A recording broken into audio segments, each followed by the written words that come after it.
Hello, and I apologize for keeping you. The board was in closed session where action was taken. The governing board voted unanimously to non-reelect one probationary certified employee, employee number 173143. We'll now move forward with our regular meeting, and I will ask for the Pledge of Allegiance and from Ms. Campos, a sixth grader at Fremont Elementary. Cecily, is that how you say that? Help me with your first name, honey. Clady. What is it? Clady. Oh, I was way off, wasn't I? Wow. Clady. How did I even get there? Well, thank you. I'm glad you're here tonight. The floor is yours. Lead the crowd. Please stand. Put your right hand over your heart. Ready? Begin. I pledge allegiance to our flag of the United States of America and to the republic for which it stands, one nation, under God, indivisible, with liberty and justice for all. Thank you, Ms. Campos. You're at Fremont, is that right? Yeah. Well, Dr. Farouk represents that area, and Dr. Farouk, would you tell us a bit more about Ms. Campos? Sure, it'd be my pleasure, Mr. President. Fremont Elementary School is proud to have Clady Campos representing our community and leading the Pledge of Allegiance this evening. Clady is a sixth grader in Ms. Hernandez's classroom. Clady is an outstanding student who is dedicated to both her school studies and her extracurricular activities. She is a leader among her peers who has served on Fremont's student council, and she enjoys playing basketball in her free time. Do you have a favorite team? No. Professional? Clady's favorite subject is writing, as she likes expressing herself through narrative text.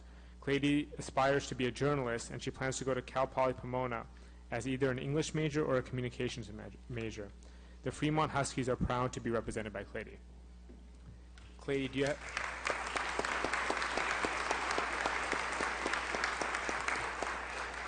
Would you like to introduce us to any of your guests and family members here? Yeah. I have my dad with me, Fidel, and my mom, Olga.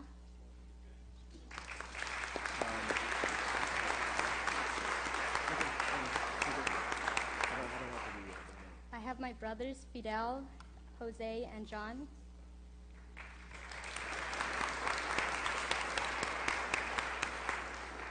I have my sisters, Narma, Anna, Yasmin, Emily, Catherine, and Julie.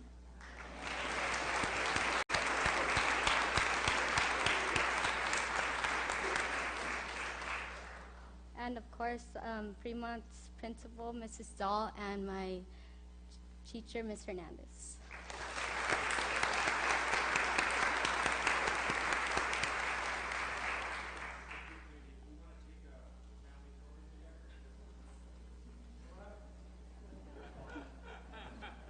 Ms. Campos, you do that better than I could. That's very, very mature.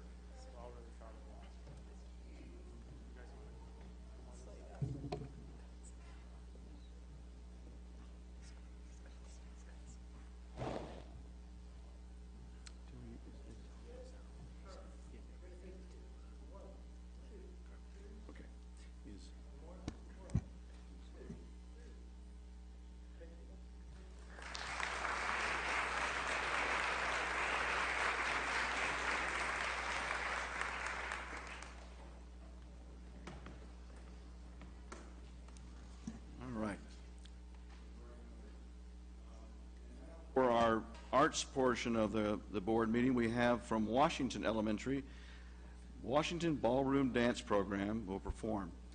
Dr. Hanson and I are going to move out of the way so you can enjoy this. Why don't you tell us the kids? Well, good evening, everyone. My name is Catherine Patrick, and I am the ballroom dance director at Washington Elementary. Our program has been going for 12 years now. The children start in 4th grade. It's part of their PE program.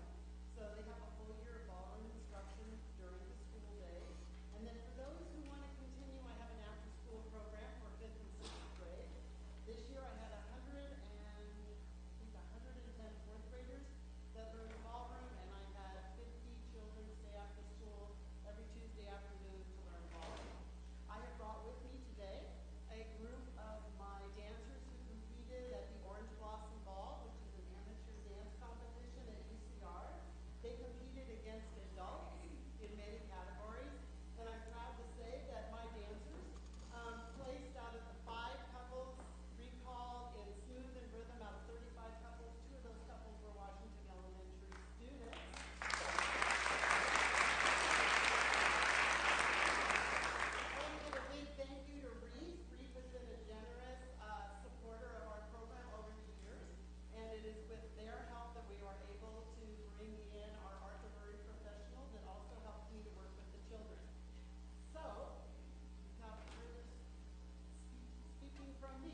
Bring them back out and introduce each one of them.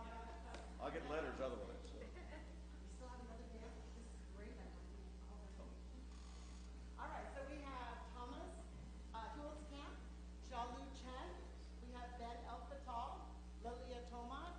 We have Noah Thetford, Victoria Shaw, Emma Kennedy, and John David Romo. So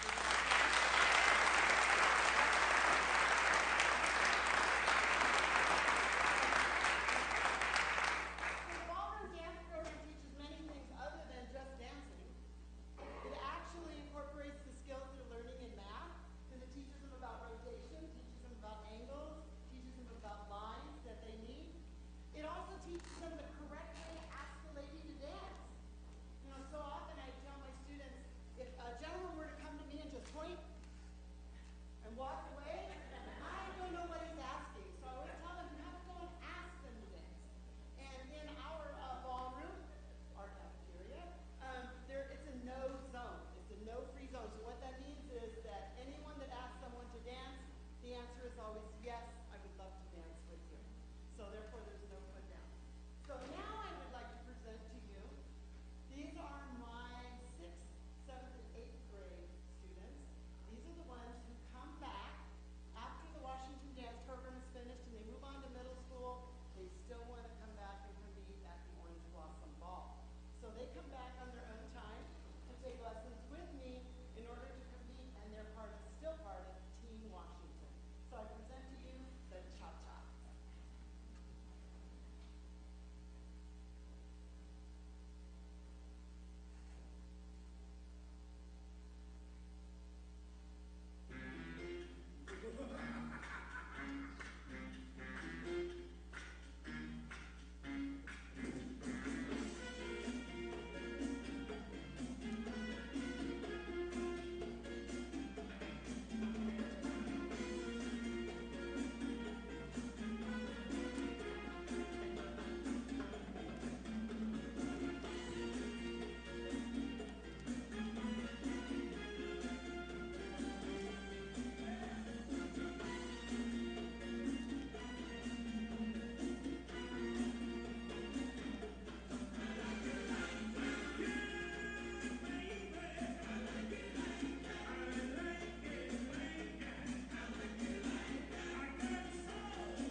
In this group, we have Quinn Bellis Pollard, Jake McDevitt, Matthew Stoffel, Caitlin El-Fatal, Hayden Smith, and once again, Victoria Shaw.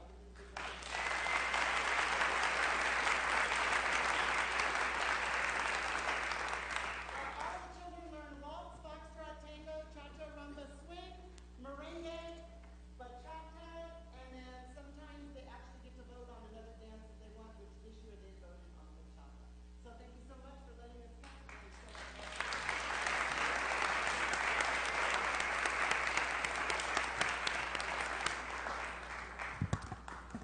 Mr. Lillerworth, was that stage any bigger when you were here? Was that? It looks kind of. They did a great job of not coming off of there, didn't they? What a wonderful job. Parents, who are out there that are parents of these young people? Thank you for what you. That's really.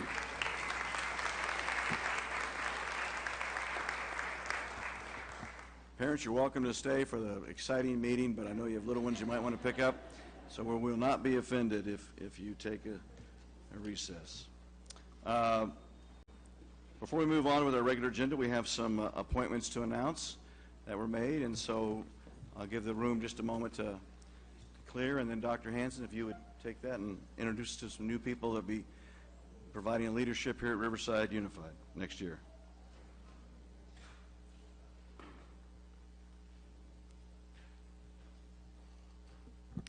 Thank you, President Hunt, and again, well done, students and parents. Thank you for sharing your kids with us each and every day. We consider that a great gift, and we know our tremendous responsibility.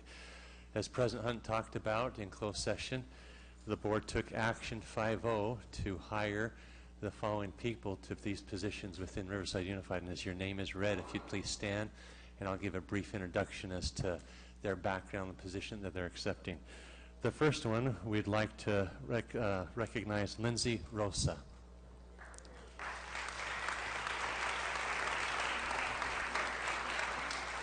Lindsay has been hired as one of the assistant principals at Arlington High School. Lindsay, in 2001, started her teaching career here in RUSD, and she spent several years teaching. She spent 2 years as an assistant principal at Shamala Middle School, and most recently she returns to us as she has been assistant principal up at Santiago High School. As I mentioned, she'll be an assistant principal at Arlington High School. So welcome back and congratulations, Lindsay.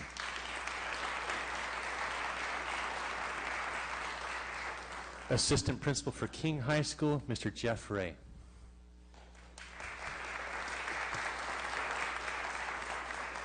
Jeff began his teaching career in 2002 at Redlands Unified School District. He also he started out teaching in middle school. He also taught several years at Redlands East Valley High School, and most recently he is the assistant principal at Jurupa Valley High School in our next door district. And Jeff, we welcome you and congratulations for your appointment at King High School as assistant principal.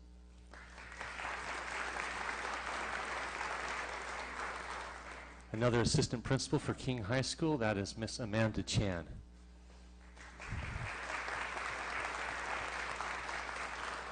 Amanda began her teaching career in 1996 at Rubidoux High School and has served in several different school districts. Matter of fact, she taught one short year here at Martin Luther King High School years ago.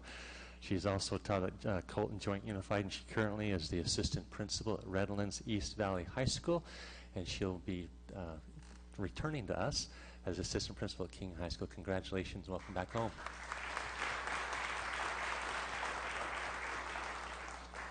We have a new principal to announce. That's at Washington Elementary School, and the principal is Michelle Leonards.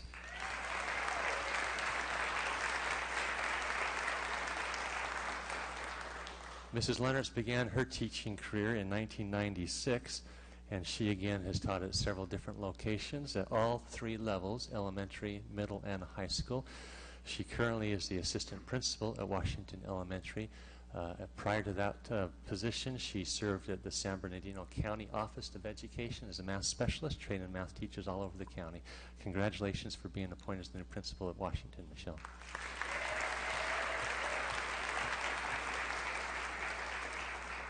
We have a longtime member who has been the director here at Adult Ed, Jim Dawson, who announced his retirement.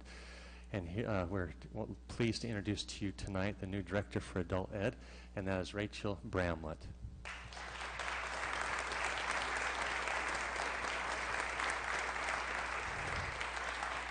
Rachel began her career in education back in 1997 as an instructional aide. Then she continued on her path and became a teacher in 2001 at Paris Union Valley or Paris Union High School District. She taught several different places. She came to Riverside in 2011 as an assistant principal at Ramona High School for several years. The last 2 years she is in her current position as the assistant principal at Poly High School. And come the first of the school year in July, Rachel will be the director for Adult Ed. Congratulations, Rachel.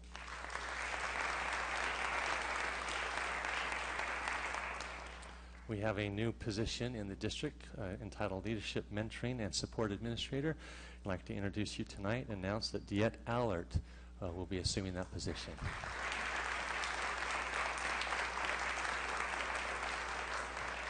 Diet started her career in Riverside in 1977 as an elementary teacher where she spent 19 years teaching. Then she moved to high school in 1996 and taught at Poly High School for a number of years. She was an assistant principal at Poly High School for several years. For the last several years, she's been the assistant principal at Arlington High School. And we congratulate you, Diet, as this new position as you serve as the leadership, mentoring, and support administrator in human resources, supporting our intern teachers, and also supporting the professional growth model. Congratulations, Diet.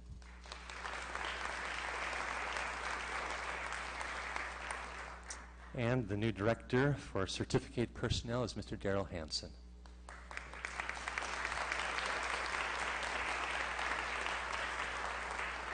Daryl started his career years ago as a classified employee at Hrupa Valley, or Hrupa Unified School District, where he then, after a while, moved into teaching and taught in the Alvord Unified School District. He was an athletic director at La Sierra High School.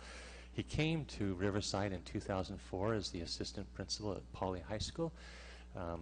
After Pauley High School, he went to King High School and served as the assistant principal for a number of years, and served 8 years as the principal there at King High School.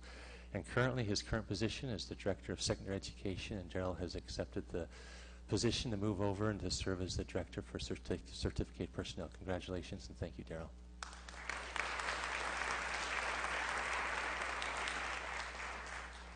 Thank you, Dr. Hansen, and thank you, Mrs. Mills, and your staff for the process that you went through to find these great candidates for us, and now part of it. The board is always honored to welcome the next gentleman to our room, the one that we sort of hold ourselves up against in the job that we're doing.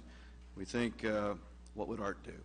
And so tonight we have the recognition of the Art L. Littleworth Scholarship recipient, and Peggy and Art are here. And Mr. Hansen, I believe that you are going to help them. Thank you.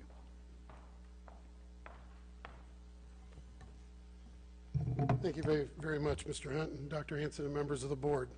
The Arthur L. Littleworth Scholarship was established to provide a 4-year scholarship to the University of California, Riverside for a qualified student graduating from the Riverside Unified School District.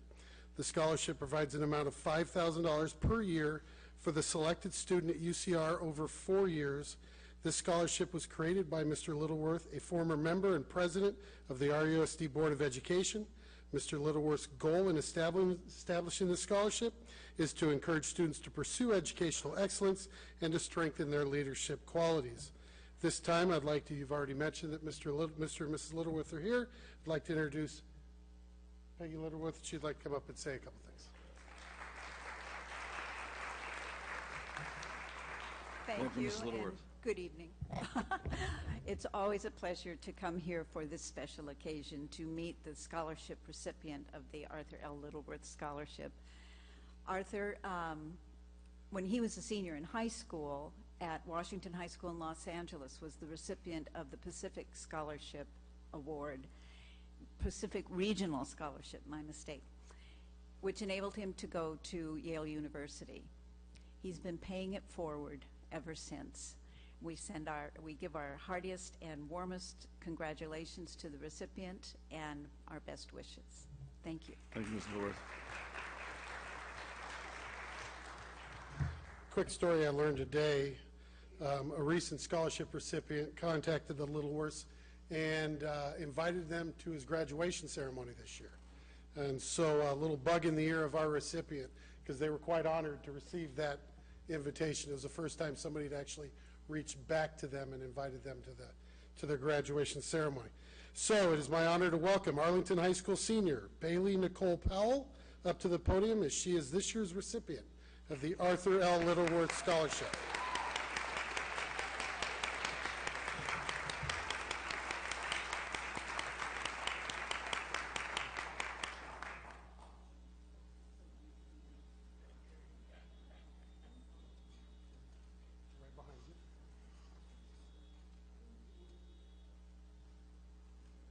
Hello. I just wanted to thank you all so much, because this scholarship is going to allow me to not just focus on going to work to pay for my education, but it's going to allow me to focus more on research and doing more internships that's going to help me further my career. So thank you guys so much. Thank you, Mr. Littleworth.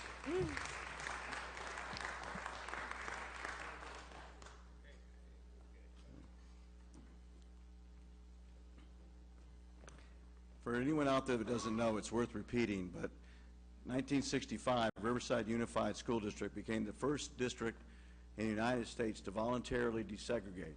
It was under the leadership of Arthur Littleworth as its president. And that's quite a momentous thing for us in this city, and we're very proud of it. And Art.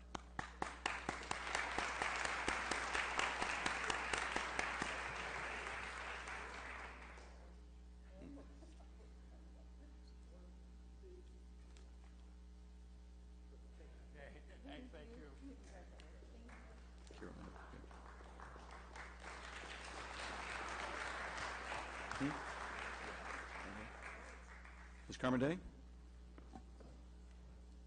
Are we going to the next item? Yes, we are. But before we do, I want to remind everyone out there that we have public comment under item E. If it's not on the agenda and you'd like to talk to this item, please, you fill out a card in the back. If there is an item on the agenda you'd like to speak to, specify that on the card. Thank you, Ms. Lynn Carmen Day. Chief Academic Officer, welcome. Board President Hunt, Dr. Hanson, esteemed board members, we have the opportunity to introduce to you tonight Carolina Tamayo, who's the North High School Law and Protective Services Academy Coordinator, and they are here to recognize Chief Diaz and the Riverside Police Foundation for a very kind and generous contribution to their program. Welcome. Carolina. Good evening, President Hunt, Dr. Hanson, and board members. So nice to see you this evening. The Law and Protective Services Academy at North High School was established in 1996, and during the 20 years of career technical education within the fields of law and protective services, we've had an ongoing partnership with the Riverside Police Department. Most recently, under the leadership of Chief Diaz and his administration, we have greatly expanded our partnership, including the development of our teen-to-teen internship program, which includes community service, education in careers and policing, DUI checkpoint participations, and reinstatement of our senior study tour. With the support of the Riverside Police Foundation, we've been able to further expand enrichment activities for students. We would like to take this opportunity to thank Chief Diaz and the Riverside Police Foundation for their annual donation of $5,000 in support of our academy. Tonight we have receiving the award Chief Sergio Diaz and one of the directors of the Riverside Foundation, which is Mr. Jack Clark. And our students, some of our senior students, Ms. Stephanie Holman, Nicole Santana, Elena Rosales, and Giselle Manzo will be presenting the award. Thank you. Ladies?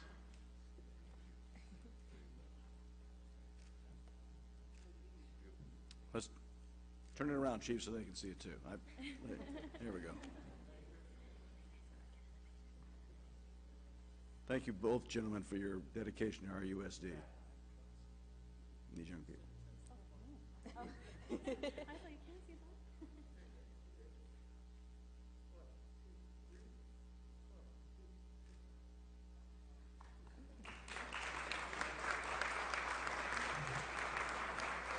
Want to say anything, Chief? Just, I think we've talked to the board before and told you how proud we are of our relationship and our partnership with the school district. The Law and Protective Services Academy and the Teen-to-Teen program in particular are very good programs, but I think the board knows, and if not, you should know, there's some wonderful things going on in North High School under Mrs. Tamayo's tutelage and under the leadership of Dr. Sheffield. So please keep that in mind. We're very proud of the partnership. And Chief, while you're here, just at the retirement party last week for Dr. Kirk Lewis, he said some very good things, and the board wants to echo how grateful we are for the excellent professional work our SROs contribute to our campuses, makes it a safer and more welcoming campus each place they are. And they're a great asset to our principals and the campus management. Thank you very much. We appreciate that. We're very proud of them as well. Thank you, sir. We're going to take a 2-minute recess just so the board can take a picture with Art Littleworth before he leaves.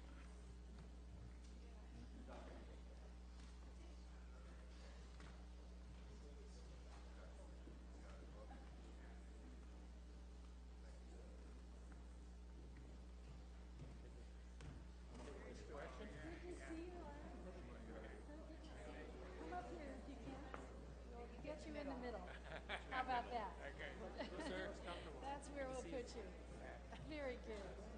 Good. Hold on here. All right. Good.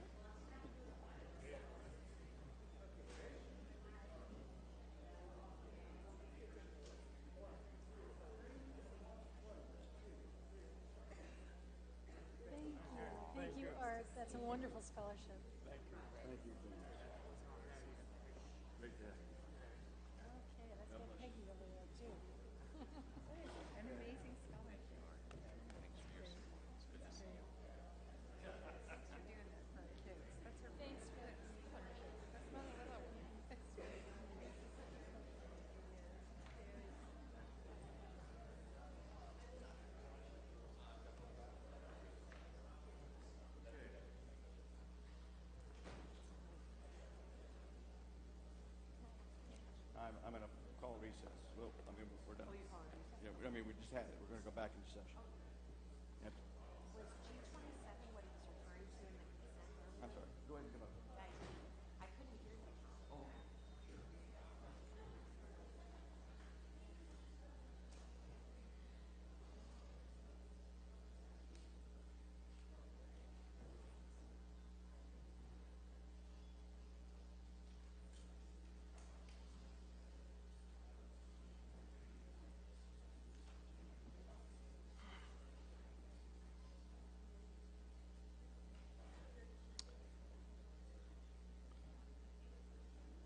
All right, we're going to move forward with our high school representatives. We're very pleased that each year we have wonderful representatives from each one of our high schools that lets us know what's happening at their individual campuses.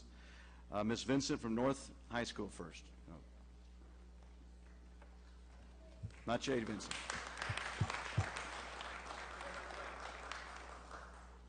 How are you this evening? Lovely. Good evening, Mr. President Hunt, Dr. Hanson, and other members of the board. I'm Necha Vincent, and I will be representing John W. North for the last time this year. So I'll just start right away. So for LCAP goal number 1, to provide high-quality teaching and learning environments for students, this year we have 4 longtime teachers retiring from John W. North High School. When you put all their years together, they have actually been teaching at North for over 100 years, and I think that's worth noting. So these teachers are Ms. Lear, Mr. Machaca, Ms. Rossi, and Mrs. Roberts. So we'll miss them very much. They contributed a lot to our school in the past years. Also happening at North, we are having wireless infrastructure implemented in our school, and this will help with the wireless system at our school right now, and devices will be able to use, multiple devices will be able to be used at the same time. So this will help in terms of things like SBAC testing, because multiple internet users will be running at the same time. Also, we have the middle years program review that just happened. So every year we have the middle years program project that 10th graders carry out at school, and this project actually took place on May 10th, where sophomores spoke on a project they had completed in their 10th grade year, and the review will be happening very soon, and the teachers will get together to speak on how each presentation went and see how the students learned from the experience. Also, we have the Woman of Worth luncheon that happened not too long ago. So I'm sure you guys have heard of what happened in a school in Delaware where girls were fighting in the bathroom and it resulted in the death of one girl. So to prevent things like this from happening, Dr. Sheffield actually took action, and she had mentors from the community that met with at-risk females at our school, and these mentors help the students speak on how to avoid violence and self-destruction, and really think of like alternative ways to solve their issues. So for LCAP goal number 2, to prepare all students to be college, career, and world ready upon graduation, we are proud to say that at John W. North, our FAFSA completion rate was 85%. So 85% of our seniors completed their FAFSA, which is the highest in all of RUSD. Also, the Get Schooled competition, if you're not familiar with it, Get Schooled is a national campaign that increases college and career readiness. North finished 5th place in the nation with the most students to get involved in the website. We actually had a senior, Michaela Gonzalez, who won a $1,000 scholarship through Get Schooled, and her picture will be shown on an electric sign in Times Square on June 8th. So that's pretty cool. And then we have senior activities coming up. This Friday, seniors at John W. North will be checking out. And we have baccalaureate coming up, senior sunset, senior breakfast, commencement, and grad night at Magic Mountain. And the class of 2016 is really ready to graduate. In terms of LCAP, goal number 3, to fully engage students, parents, and the community in support of short and long-term educational outcomes. We had the first ever academic rally at school, actually, hosted by Renaissance on May 17th. We had 784 students who have a 3.0 GPA or higher, plus we recognized our academic teams at this rally. The guests were treated to a Harry Potter themed assembly, and we had a magician for these students. Also, we have our School Plus 2 survey. So all advisors and coaches have been asked for feedback on all of the involvement, because through LCAP we've seen huge growths in student involvement throughout the campus. So each teacher and coaches are being asked to report on how they've seen progress in school involvement through students. And lastly, we have student recognition. We are proud of this year's CIF champions, so we have many. So boys basketball was presented at the City Council meeting on May 24th. Javier Bernal qualified for the state swim meet. Elijah Hughes and MME Beckway are advancing to state for track and field this week at Buchanan High School in Clovis this coming weekend. So we are very excited for all that's going on at John W. North. And for the last time, do you have any questions? Well, I have one for you. What's next for you? In the fall, starting August 24th, I will be attending the University of Pennsylvania to study political science with a concentration in international relations. Oh, that's fantastic. Good for you. Now, teacher, we have something for you, but we're going to wait till the end when the other ones have, so just stick around, would you? Okay. And one last thing, I brought my replacement, Oh, Lizette good. Garcia. Can you stand up? So this is Lizette. So she'll be replacing me in the upcoming school year, and she'll do an amazing job, I Well, promise. you're irreplaceable. but I know she'll do great. Thank you so much for your work this year and excellent reports. We really Thank you do guys so appreciate it. much. It's been an honor reporting to you guys over this past school year. Thank you. Thank you. Honor's ours. All right, from Riverside Polytechnic High School, Madeline Tovar. Ms. Tovar.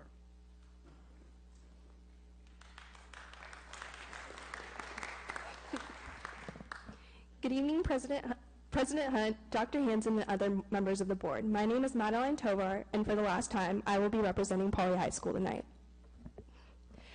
LCAP goal number 1, I have nothing to report on, so I'm moving on to LCAP goal number 2. AVID had their banquet this past Saturday, May 28th at the Spaghetti Factory. Seniors were asked to wear stoles on graduation, commemorating their dedication to the AVID program. MECHA, a club on campus, had their banquet last week. They had a candle fundraiser to help fundraise for the stoles they will be wearing on graduation. And on Cinco de Mayo, MECHA set up a booth next to the student store in hopes of gaining new recruits for next year. AP student testing was May 2nd through May 13th.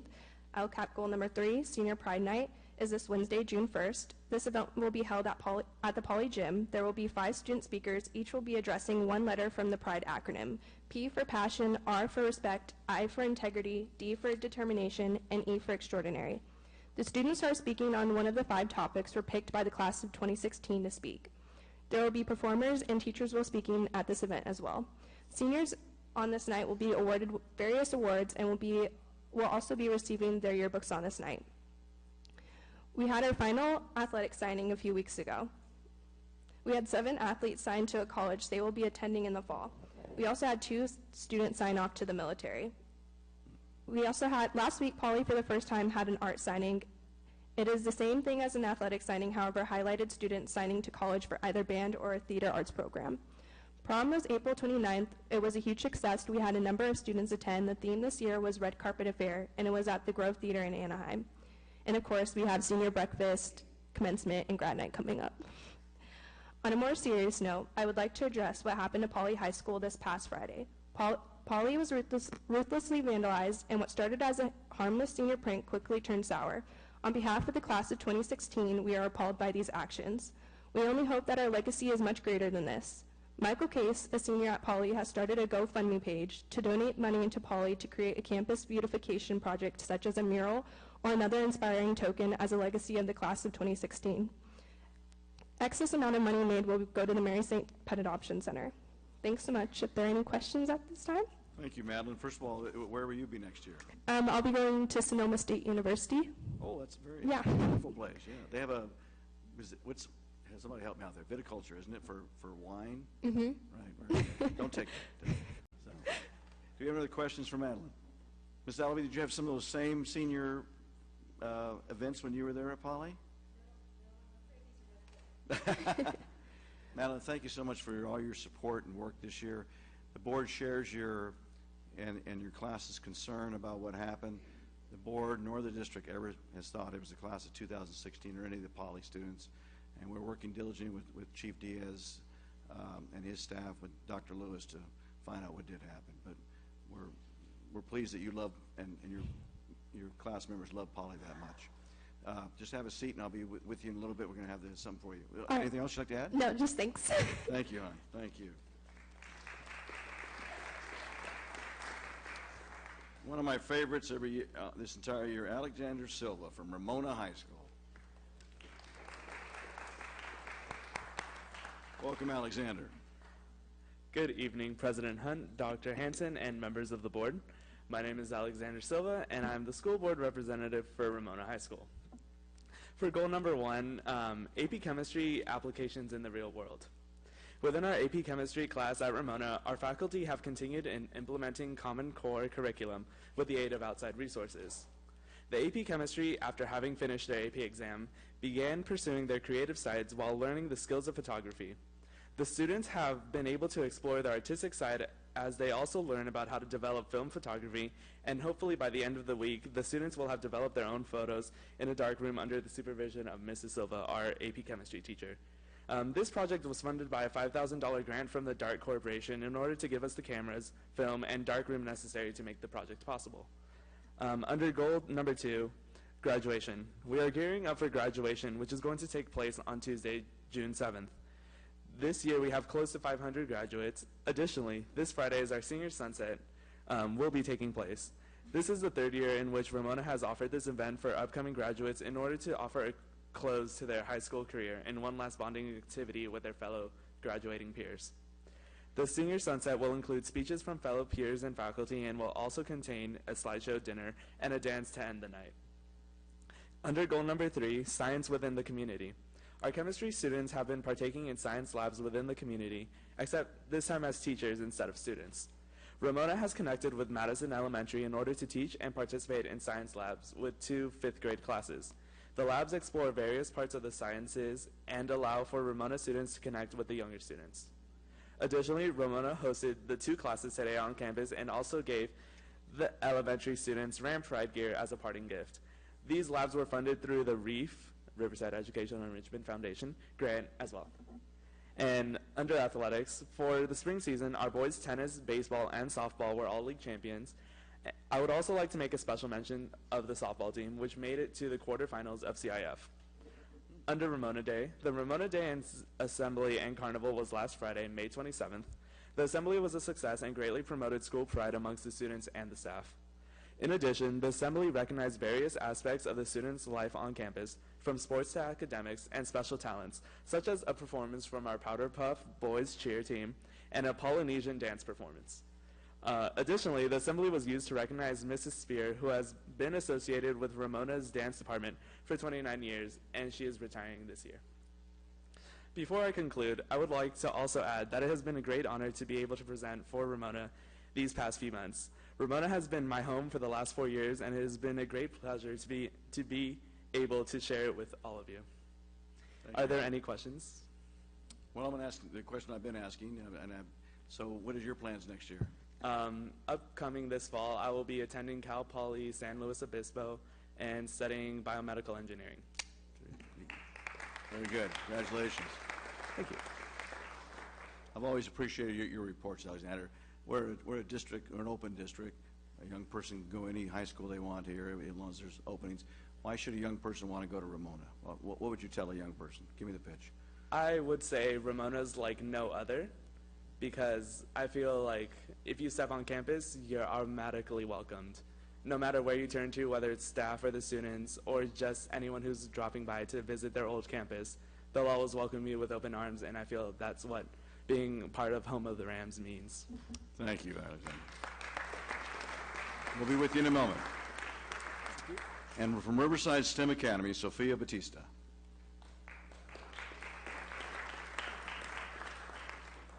Now, before I remember, are you a junior this year? Yeah, I'm a junior. Okay, so I'm not going to Yeah. ask you. I'll have something no else. college to go. questions All right. yet. If you're going somewhere next year, it'd be impressive, but in the STEM. But welcome, Sophia. Okay, so Mr. President Hunt, Dr. Hanson, and other members of the board, my name is Sophia Bautista, and I'm here representing the Riverside STEM Academy for the last time. So next year, STEM High School will have its first senior class and a freshman class that has been bigger than any one before. So in total, STEM High School is estimated to have about 220 students for the 2016-2017 school year, and well, that's compared to the approximately 60 students we had starting our first high school year 3 years ago. So in order to accommodate to all those new students, STEM will add one more full-time teacher to have a total of 9 full-time teachers, and add one more science lab and one more classroom for a total of 9 classrooms. So in order to fulfill LCAP Goal 2, some of our teachers have let students basically choose their own final. So in our engineering class, students have the option to basically create their own project and build a physical model, work on project lead the way assignments, or build a model for their language arts final. And so for their language arts final, the juniors specifically are able to, they're completing a Dimensions of You project, so they can write 4 UC essay prompts out of the 8 and then create a physical model which they would build in their engineering class, or they can write 8 out of the 8 UC essay prompts, or they can basically create their own project which must be approved by the teacher, of course. And then in order to fulfill LCAP Goal 3, our state-ranked speech and debate team has started a mentoring program with our middle school students, and so the high school students hold tournaments for the middle school students and mentor them one-on-one individually every week. And then our PTSA held their 2nd annual color run a couple of weeks ago. At this event, students, parents, and staff came and ran the colorful course and participated in different activities. And so about 240 people attended, and our PTSA raised over $10,000 for 3 different grades going to science camp next year and school supplies.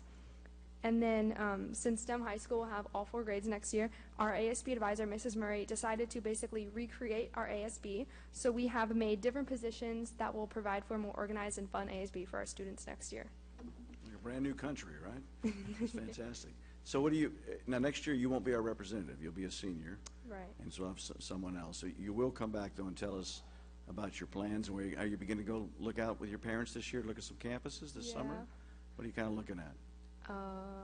What do you want to major in? Geology. Okay. Yeah.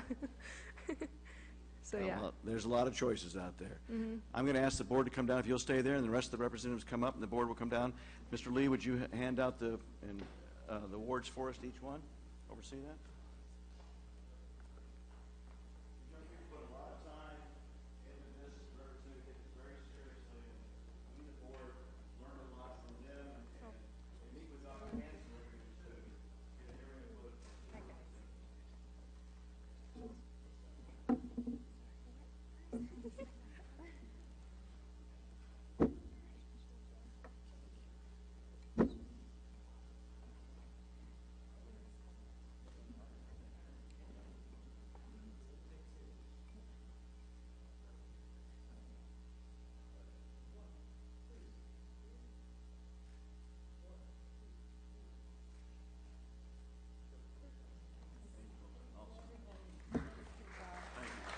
See you again. Good luck to you. Yeah, okay.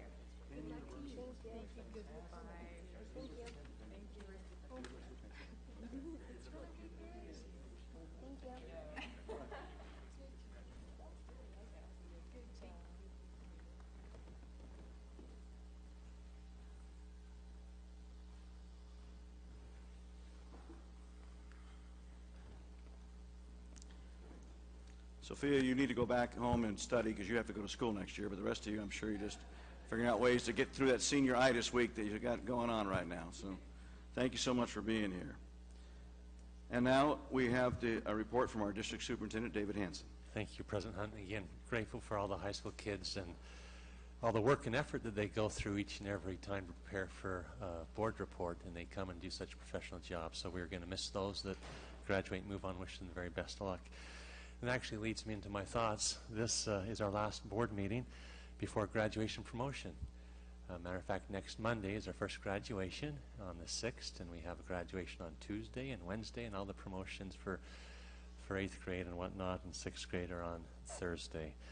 And I'd like to thank all of the staff, the parents, all of our certificated and classified staff, as well as all the managers. I look out and see several here, for your commitment, your time, your energy, and all of the resources for making, in my opinion, the 2015-16 school year just a wonderful, wonderful year, and promoting our 2 core values, which is student learning and student well-being. And so congratulations to everyone for a job well done. Board members, just to put on your radar a couple things. I know we do have one meeting in June, but I want to talk to you briefly about July.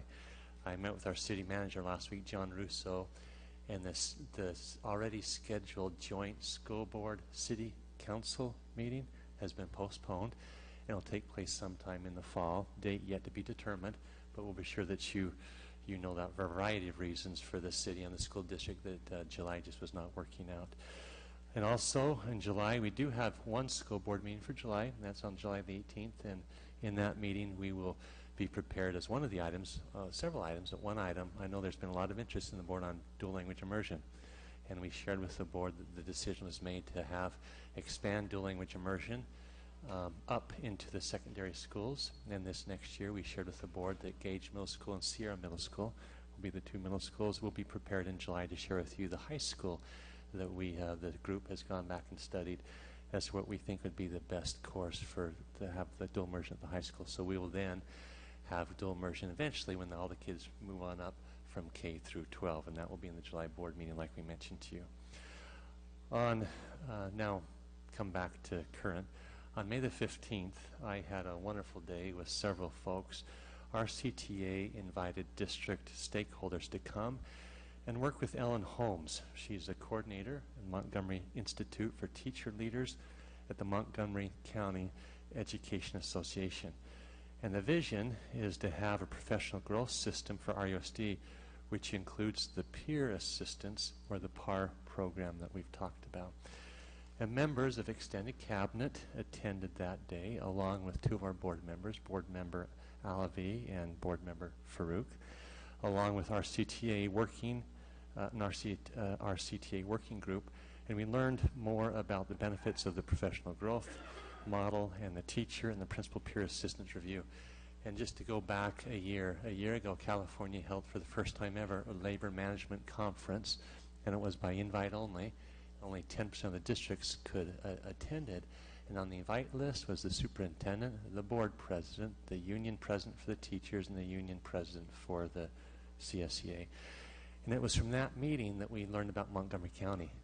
And they're truly held up throughout the nation as a wonderful example for this specific program on how to support teachers at the beginning, at the middle, and at the end of their careers, hence a peer assistant review. And this evening, I have asked Mariana Robles from our CTA and Diet Allert.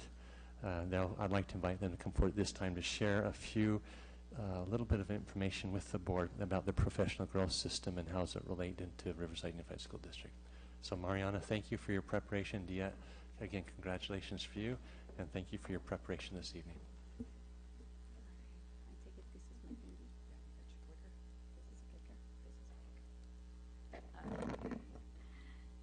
Good evening, colleagues, families, members of the board and cabinet, Dr. Hansen and President Hunt. My name is Mariana Robles. Many of you already know me. I am a first grade teacher at Hawthorne Elementary, and I am the vice president of the Riverside City Teachers Association. Tonight, as Dr. Hansen already mentioned, I want to give just a brief introduction to the professional growth system that we are hoping to bring to Riverside Unified School District. Okay, there we go. It's not on, but it goes. Okay, just like. It is very well known that what really makes a difference in a student's life is having a great quality teacher in front of him or her. And research also shows that you can close the achievement gap by giving students a truly excellent teacher. When you have a highly qualified teacher in front of a student that comes from a low socioeconomic background or is somehow disadvantaged, you help them reach the achievement of their more fortunate peers. The vision behind the professional growth system that we want to bring to you is to have a great teacher for every student in our district and a great principal providing true educational leadership at their site. There's a group of us working on this project right now. Diet Allert, Kylie Barra, Susan Mills, Chris Pollitt, and Dave Watring, and then others will join us as the process continues. And,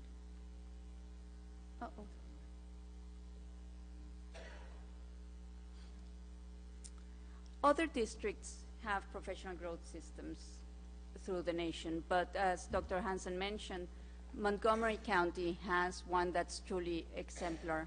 And a group of us had the opportunity to go visit Montgomery County and participate in their institute, where we learned about what they have done to really improve education.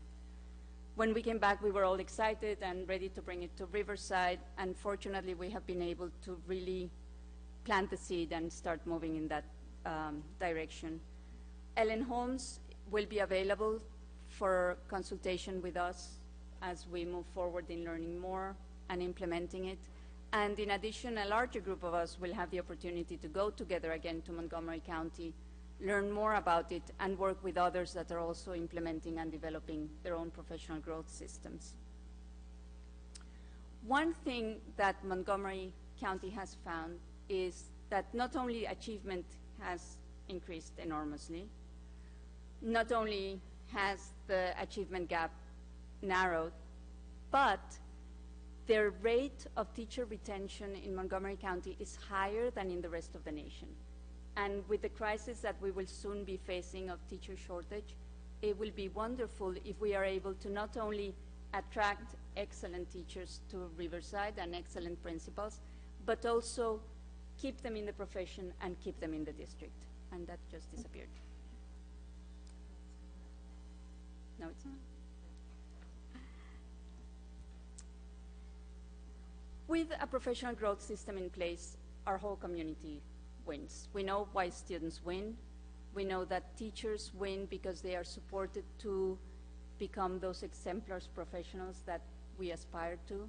We know that principals win because from the day they are hired, they are really supported in growing in their profession and being the educational leaders at their sites that can make a difference in their students' lives. We know that the community wins because a professional growth system allows us to ensure that every child, no matter what zip code they live in, and no matter what school they attend, will really have a highly effective teacher in front of them. The professional growth system affects everybody in the district, all teachers and principals. It focuses in teachers that are new to the profession, new to RUSD, or for some reason struggling in their profession. Consulting teachers are really the pillars of the system. A consulting teacher is a veteran teacher known for excellency that goes through a very rigorous application process and very rigorous training to become a consulting teacher. They have a caseload assigned to them, and they become the people that are going to guide them in their professional growth. Those consulting teachers make a commitment of 5 years. And one of the most valuable things of the professional growth system is that of those 5 years, 3 of them, they just do consulting. They are on full-time release, and they consult and help others develop. The next 2 years, they commit to going back to the classroom. So you have somebody intimately and closely connected to what's going on in the classrooms every day, and somebody that's truly passionate about helping others. Not only that, those 3 years are years of growth for them. So they go back to the classroom being even better than they were at the beginning. The professional growth system also establishes a network of mentors, providing a mentor at every site and at every department that can be the go-to person on site for problems, help, advice, or anything that is going to help you in your practice.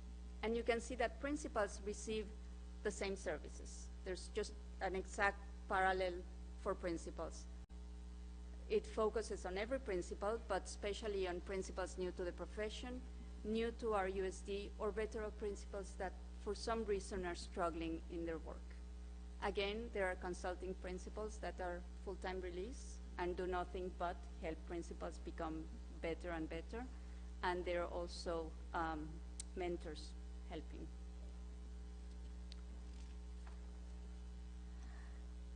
It is extremely encouraging to reach the end of an academic year with the beginning of a system of such promise that will do so much for every one of our students.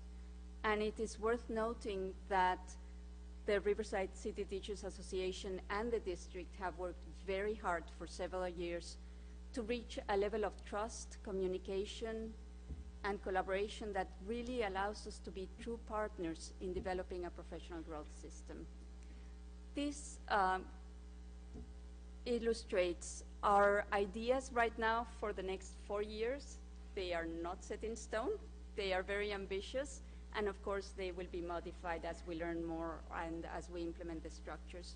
But the idea is to have 2016-17 as a design year where we will plan, learn more about it, and start creating mechanisms and procedures for it. We will do a lot of training, and we will inform all our stakeholders periodically. After that, we have 2017-18, where all new teacher hires would become part of the professional growth system and receive its services, with year 2 teachers having the option to participate. At that time, we will start collecting data that will allow us to truly evaluate our system and modify as needed. And of course, everything mentioned in the first year will continue throughout. We will always be planning and learning more and training more. 2018, 2019, we hope will be the year where all new hires, all second-year teachers, struggling teachers will receive the services, and where we can bring in the principal component into action.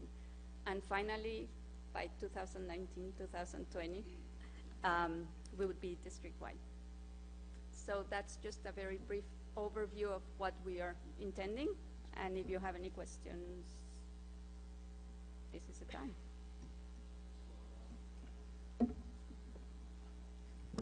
Hi, thank you. I'm always impressed with your quest for excellence, Mrs. Robles. Thank you. You never stop, and I really appreciate that. I'm curious, 2 things. If you could speak to what the general ratio is of mentor to teacher, and then also if there's a cultural competency built in as well to help teachers who may be dealing with different cultures or different types of barriers that they may not have estimated, and how we deal with that. The first question, what Montgomery has is about 20 clients for consulting teacher. And it sounds like a lot, but one thing they described was a triage system. There are some teachers that will need intensive interventions, and the consulting teacher will work with them almost every week, modeling lessons, sending to training, really coaching and providing plans, and taking the class so that the teacher can observe other teachers.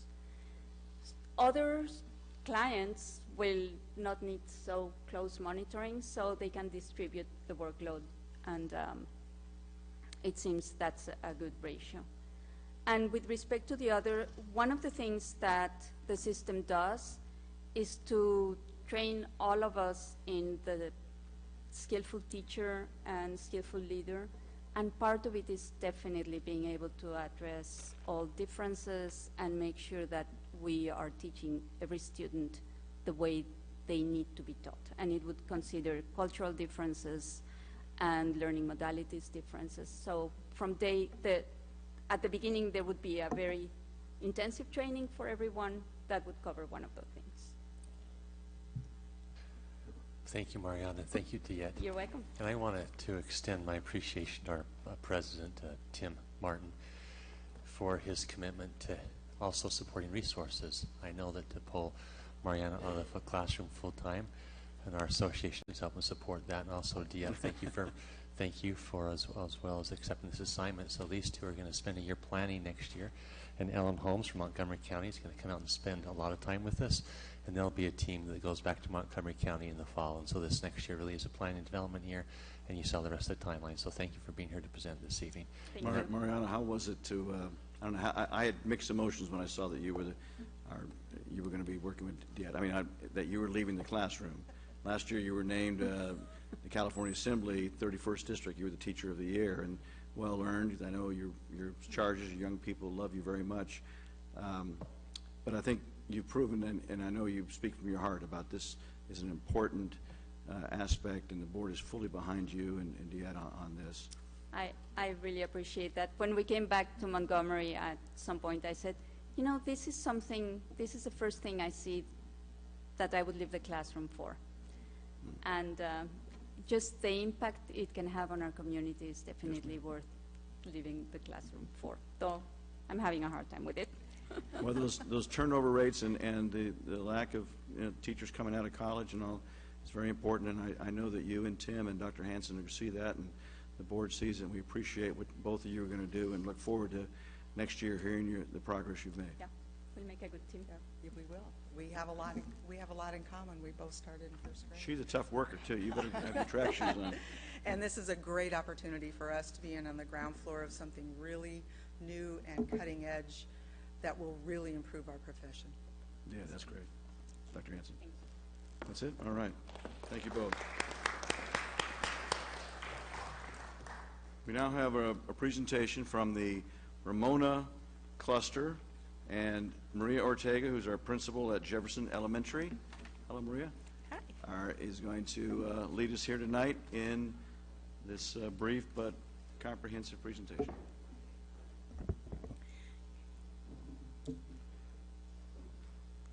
Good evening, President Hunt, Dr. Hanson, and members of the board and cabinet. I would like to start off this evening by introducing the Ramona Cluster to each of you.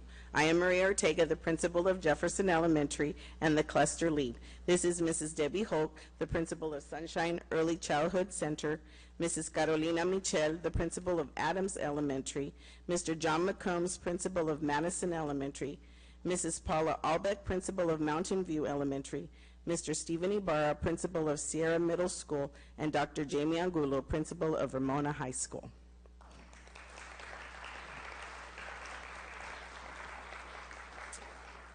We are a small but mighty cluster, proud to serve more than 4,000 students in our area and those that transfer in from other communities. Our data indicates that 14.3% of the district is served in the Ramona cluster, and it also shows that 76% of our cluster is Hispanic and our Latino, which gives each of our sites a large English learner population. Another unique detail is that Sunshine annually serves another 380 students that come from all over our district and surrounding areas. Our cluster is made up of 7 wonderful schools, and I would like to begin with Sunshine Early Childhood Center. Sunshine Early Childhood Center is proud of its special programs that serve children ages 0 to 5. Sunshine staff is committed to providing all students with a research-based curriculum in a supportive environment that encourages students to succeed. Each child's individual special needs are detailed in an individualized education program. The exceptional Sunshine staff works with parents to provide an effective learning environment, utilizing the educational specialists on campus as appropriate. Parent involvement is extremely important to the success of the educational programs. Sunshine is committed to fostering collaborative relationships between parents, children, teachers, and other professionals. Sunshine has many programs that are offered on campus, such as the Early Childhood Assessment Team for preschoolers, the Early Start program, which serves infants with low incident disabilities, special day classes for students that qualify will participate in a 5-day-a-week preschool program, the preschool intervention program that provides intensive speech and language therapy, Head Start and State Preschool for 4-year-olds that meet the necessary economic qualifications, and physical and occupational therapy for individual children that qualify for these services. John Adams staff exists to educate, inspire, and empower students for the future. The community wholeheartedly believes that knowledge is power, and they are committed to students finishing every year equipped with the skills, content, knowledge, and strategies to be prepared for the future. John Adams is also committed to ensuring that every student believes that they have the ability to learn because they have hope and courage to try new things and persevere through challenges. We expect every student to demonstrate responsibility, respect, and readiness to be a successful and productive member of this community. The staff is dedicated to implementing the core knowledge curriculum, K-6, that supports building knowledge upon knowledge. In collaboration with one another, teachers implement the necessary reading strategies to develop and strengthen students' literacy skills. The integration of content across all subjects is facilitated through the use of technology, resulting in greater active student engagement. In support with John Adams PTA, School Science Council, and ELAC groups, John Adams provides several forms of outreach, interaction, and support for our parents. Examples include Families First workshops, Rosetta Stone for second language learner parents, and family nights, evening hours for parents and students to celebrate holidays, student success, and the community. Jefferson is proud to serve the community with preschool through 6th grade. Jefferson Elementary has had the privilege of being a dual language immersion school since the fall of 2014, joining 3 other sites in our district which provide such an outstanding choice program. With the opening of the 16-17 school year, our DLI program will reach grade 2. Jefferson Elementary is a charter member of the Avid Elementary implementation. Currently, the Avid program serves students in grades 3 through 6.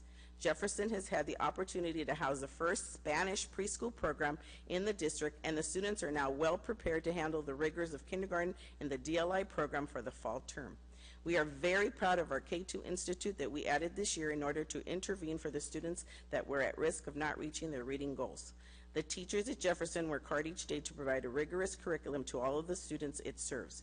We are also very proud of the programs that we provide for parent and student engagement throughout the year. With the support of PTA, School Site Council, and the staff, we have had many great events for our parents, such as Speak It, Family Math Night, field trips to special places like UCR, and fun activities such as the Harvest Festival, Game Night, Bingo Night, and Skate Night. Jefferson wants to make a difference in the community and with the students on a daily basis. Madison makes it happen. Madison's enduring motto represents the can-do spirit of their namesake president, who is most notably remembered as the father of the U.S. Constitution and the Bill of Rights. The mascot, the Mustang, is a symbol of freedom and adventure of the American Southwest.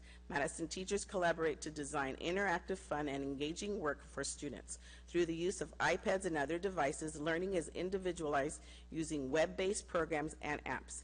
Madison teaches to the rigor of the adopted standards and materials. All teachers prioritize literacy using technology and by providing small group reading instruction for students who need extra support.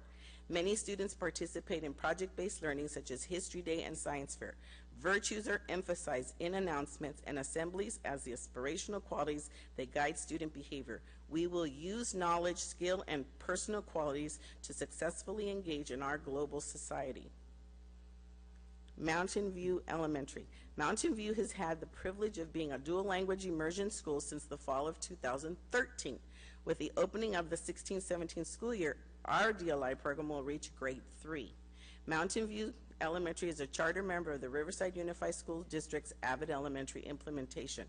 Currently, the Avid program serves students in grades 3 through 6. In cooperation with Mountain View's robust PTA, School Site Council, and ELAC groups, Mountain View provides many forms of outreach, interaction, and support for our parents. Examples include Parent Academy for Student Success, Family Math Night, Parent Science Fair Training Night, and Rosetta Stone for second language learner parents. In the fall of 2013, Mountain View became the second school in the district to participate in Pearson Learning Teams, a model of intensified collaboration around the concept of lesson study. In partnership with Emerson and Harrison Elementary School, this year 100% of Mountain View's teachers and administrators were GLAD trained and certified, GLAD standing for Guided Language Acquisition Design. Sierra Middle School has earned the distinction of being recognized as a Custom 5 school in RUSD for its design and implementation of personalized learning. The personalized learning program at Sierra is centered around career pathways, with the first pathway being health and human services, and second pathway for next year possibly being visual and performing arts. The staff and students at Sierra have been working hard to effectively integrate RUSD's personalized learning design elements and are most proud of the work they have done providing flexible learning environments for students as well as promoting socially engaged contributors. One product of Sierra's pursuit to foster socially engaged contributors was the second annual Young at Heart Senior Prom. Other notable elements are effectively integrating technology into the instructional program, effectively utilizing Avid Wicker methodologies in all classrooms, continuing to address the instructional shifts demanded of the new state standards, and remaining active in its quest to increase student and parent engagement. Sierra is proud of its student-centered approach and espouses to be a school built on respect and mutual admiration for all.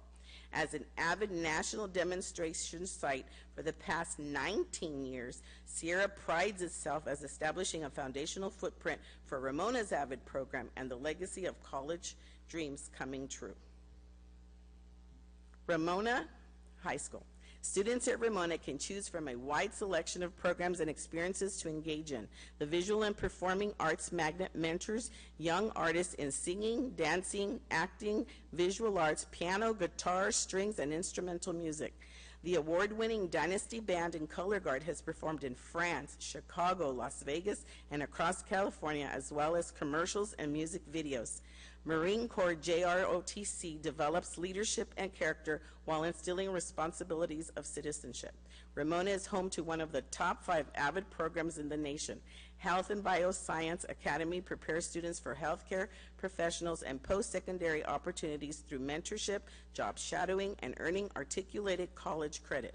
Ramona U program offers students the chance to recover credits needed to earn a high school diploma, along with teaching students goal setting and perseverance.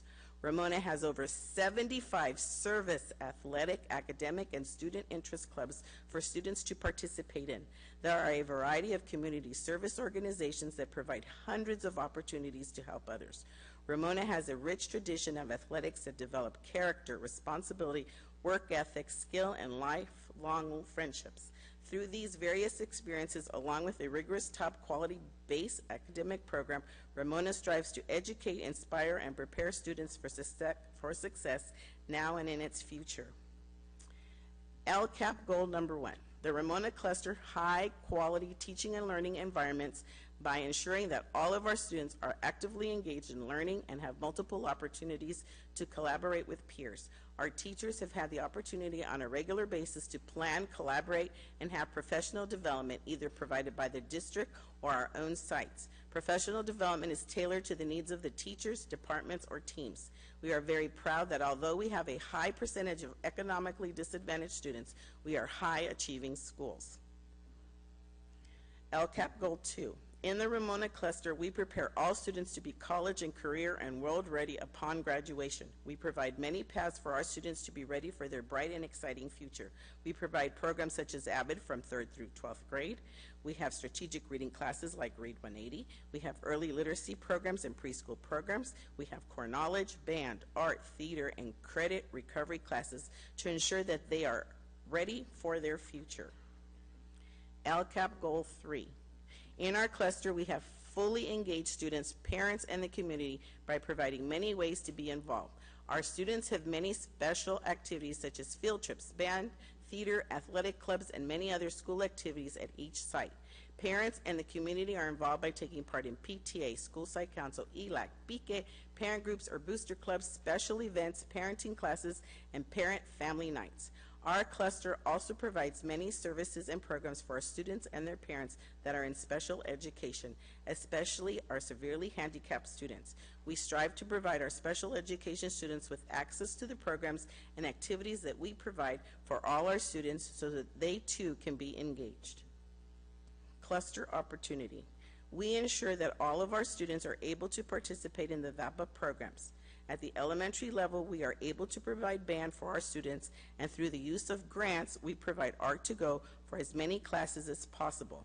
The elementary school in our cluster struggle with the space to house beginning and advanced band and the money to provide art lessons for all grade levels. In middle school, the students that have the availability in their schedule are able to participate in choir or band. However, if the middle school schedule was more flexible or could be structured differently, more students would be able to participate in music, band, and other VAPA programs. At the high school level, the students are able to participate in choir, band, theater, and art. But because they have not had the exposure during elementary school and middle school years, many students do not choose the arts as a path for extracurricular activities. We need to bridge that gap for all our students by ensuring the exposure in the earlier years, the space to house the programs throughout our sites, and the money for the instruments and other art-related materials. This ends the Ramona Cluster presentation, and we would like to end with this quote. Education does not change the world, it changes the people who are going to change the world. Thank you, and are there any questions? Thank you. Thank you very much. Are there any questions? No, I guess not. Thank you for your presentation and for what y'all do. You said 76% of your population is Latino. Is Latino and Hispanic. And so what, free and reduced lunch? Free and reduced lunch was, well, it varied from school to school, so I couldn't find a middle ground, so.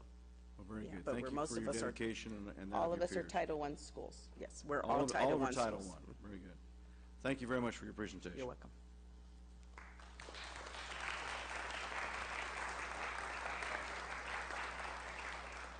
Okay. Sorry, I just got to find my agenda. Just scratching. I now believe we go to public comment. Is that correct? And I have 2 cards. Is that right? I'm sorry. Did I? Yes. I have 2 cards. First is, these are both on the same subject and are not on the regular agenda. So, Janice Hamilton, regarding the nomination of Gerald Acegate to have the auditorium at Ramona High School renamed in his honor.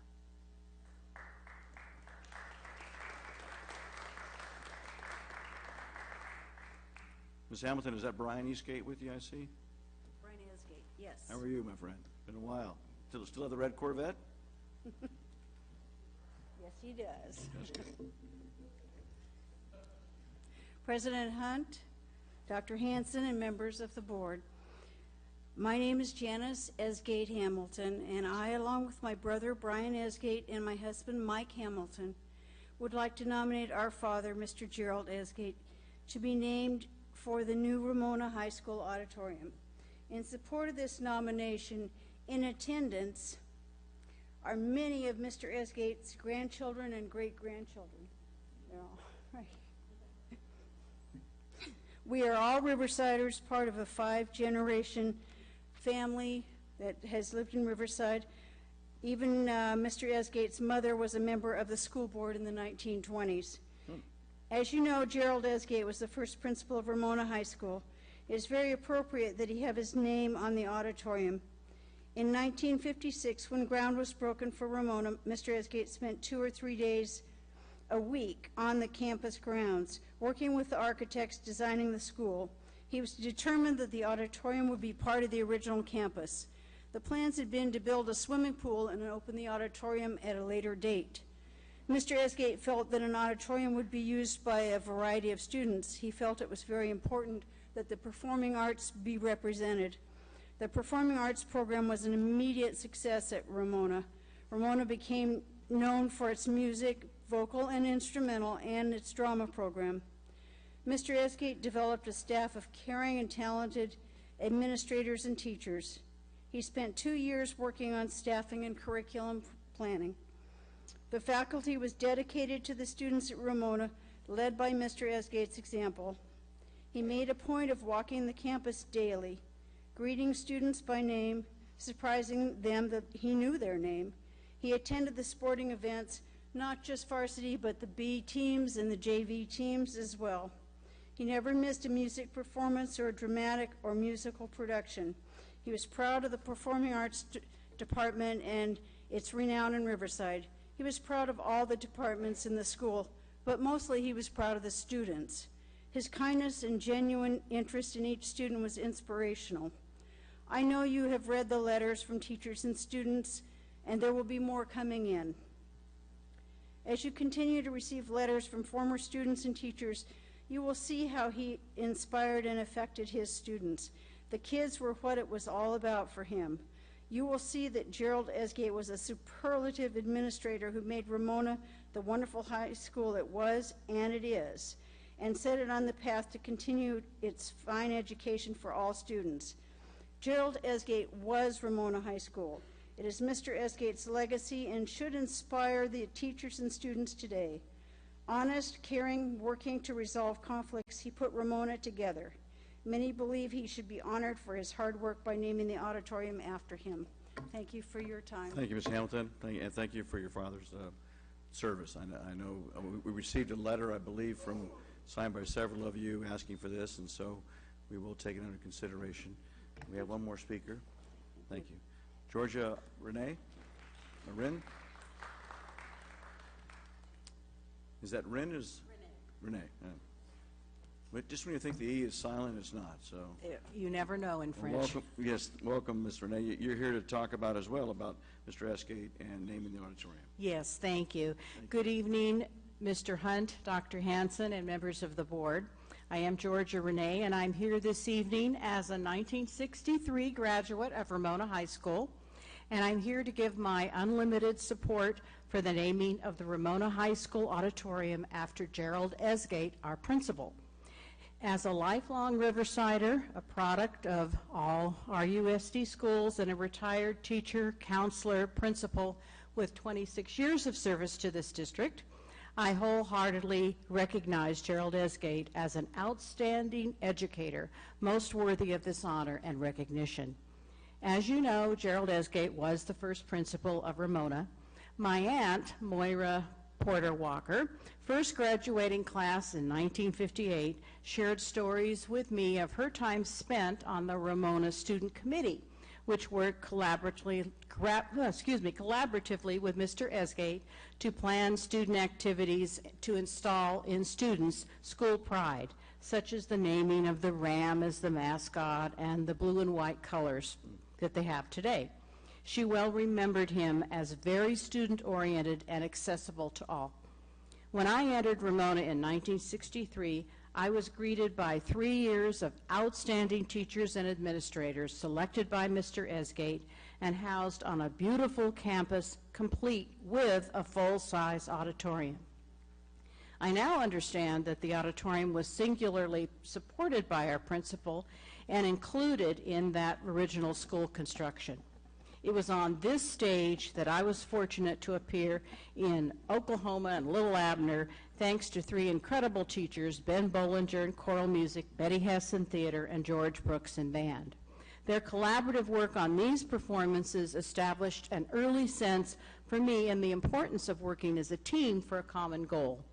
I also spent many wonderful hours during my 3 high school years practicing and performing on that stage for annual choir performances, and we were so fortunate to have an auditorium that enabled us to practice and perform where we were often recorded.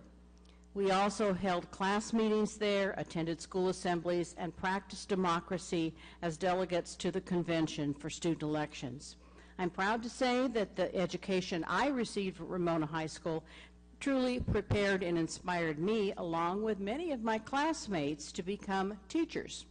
I'm aware that the naming of a school facility in Riverside Unified is a unique and solemn tribute, recognizing an exceptional person for his or her contributions to this district.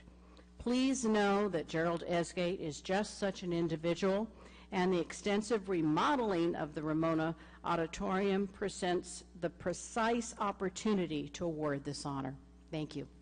Thank you, Ms. Renee. We appreciate it. I want to inform you and your family that I don't know if it's the lining of the stars or what, but we have another request for the auditorium as well from the family of the late Maxine Frost, who served up here. But certainly we're pleased to be reminded about Mr. Esgate's contributions, his unique contributions to Ramona, and we will take all of what you've said and the letter and Ms. Hamilton under consideration. Thank you very much. Thank you very much, ma'am.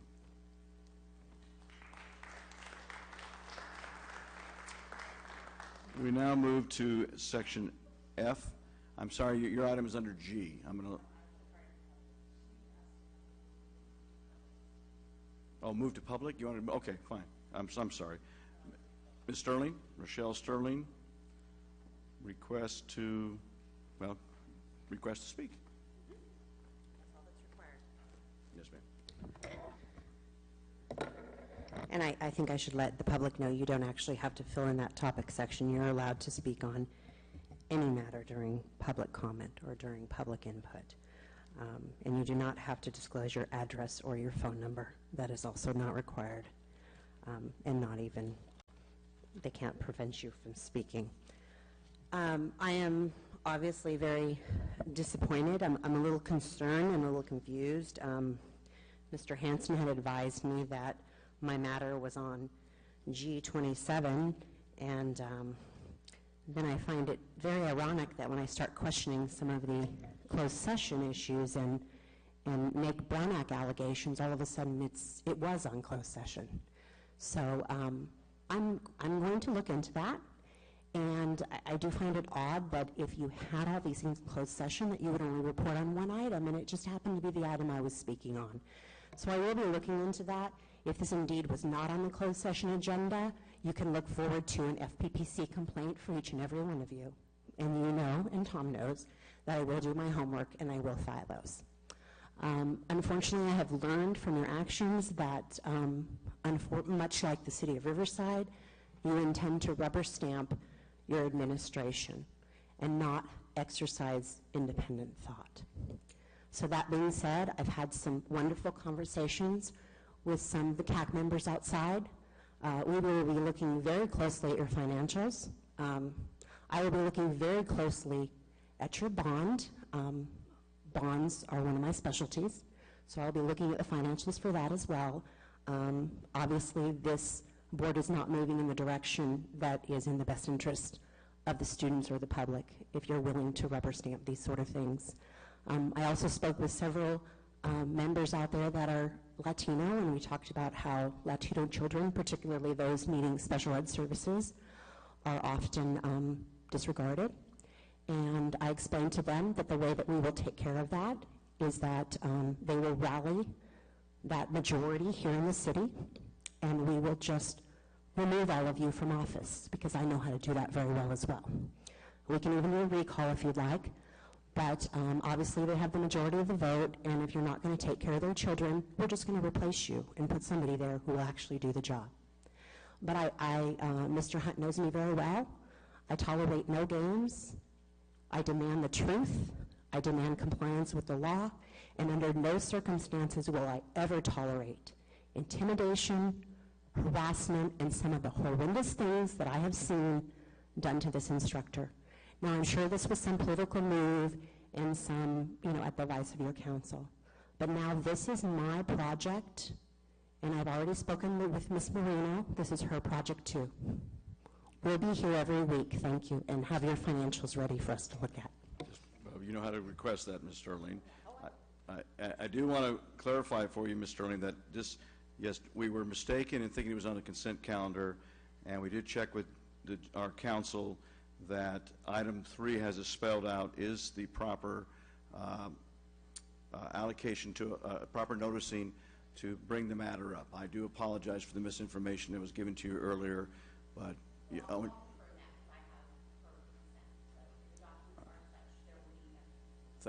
thank you, Ms. Sterling. Appreciate it. All right. So now, okay. And now we'll go to. I don't see Ms. Cheadle here from this PTA. Is someone representing her tonight? Well, the PTA's got a lot on their hands as school ends, and so we'll excuse that. But I do see Carrie here. Carrie, will you be representing Mr. Rudd tonight? Yes. Carrie Aldis on behalf of the CSEA. Welcome. Give me something upbeat. He's getting to be really good at this, bowing out when I'm here. So, good evening, President Hunt, Dr. Hansen, and the board. Dan does apologize. He had to go and do something at home with his wife. She's had surgery, so she needs this. I don't know. So, but I would like to report that Chapter 506 had our Classified Employees Week celebration this last week, and we had our picnic that kicked it off on May 14th. And we had approximately 350, 400 members show up, about 100 more than last year, which is a positive thing. We had games, a lot of toys for the kids, taco guy that was there feeding everybody, and lots of door prizes that we had donated and found. And I'd also like to thank the oh, his writing's really hard to read sometimes, so. I think the board president, Vice President Brent Lee was there, Dr. Farouk was there, Dr. Hansen and his family. Have some real good pictures of you guys sitting and taking a break. Cabinet members Renee Hill was there, and did you show up? Lynn, did you come? Oh, well then I was thinking, because I thought she was there also, but we had a good time, and we had a bounce house, and we also had one of our own members, Art Folks from M&O. He had a band. We had music, and his band's name is Opportunity Rocks, and they were really, really good. So in this past month, we had our voting for a CSEA conference that's going to be held in San Jose this year, and we will be gone from, I think it's the 31st through the 4th of August, and we are going to be able to take 19 delegates representing our chapter this year. Since we've done a lot of hiring in the districts, we got 3 extra ones. Usually it's 16, but we're taking 19 this year. A lot of new delegates. I think 6 of them will be brand new ones up there. It will be very exciting to see all the newbies learning, you know, our process in the state level. I'm going to change this a little bit because he's not here.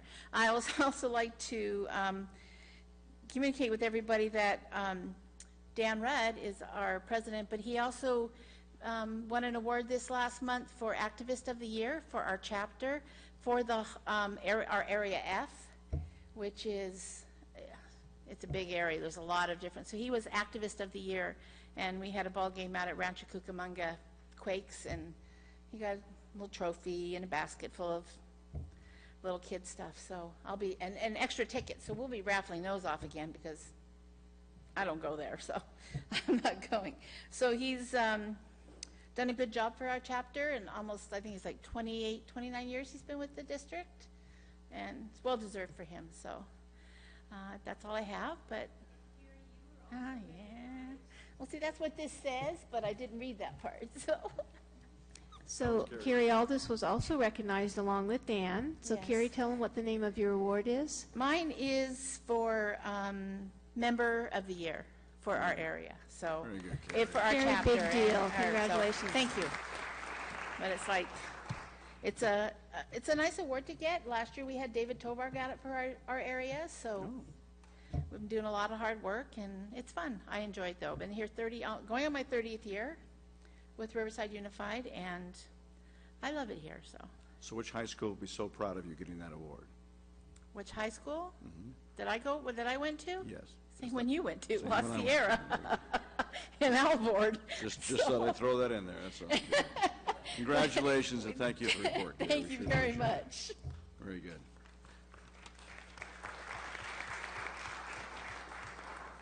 All right, we're going to go to our consent calendar. Is there any item on the consent calendar any member wishes to pull? Hearing none. No, These are, Mr. Hunt? yes, ma'am. I I'm sorry, Mrs. Allen, I didn't see you up there. Okay. Go. I would like to pull G18 for a quick question. Okay, G18. I think I had one too. I just got to find it real quick. I'm going to pull G18.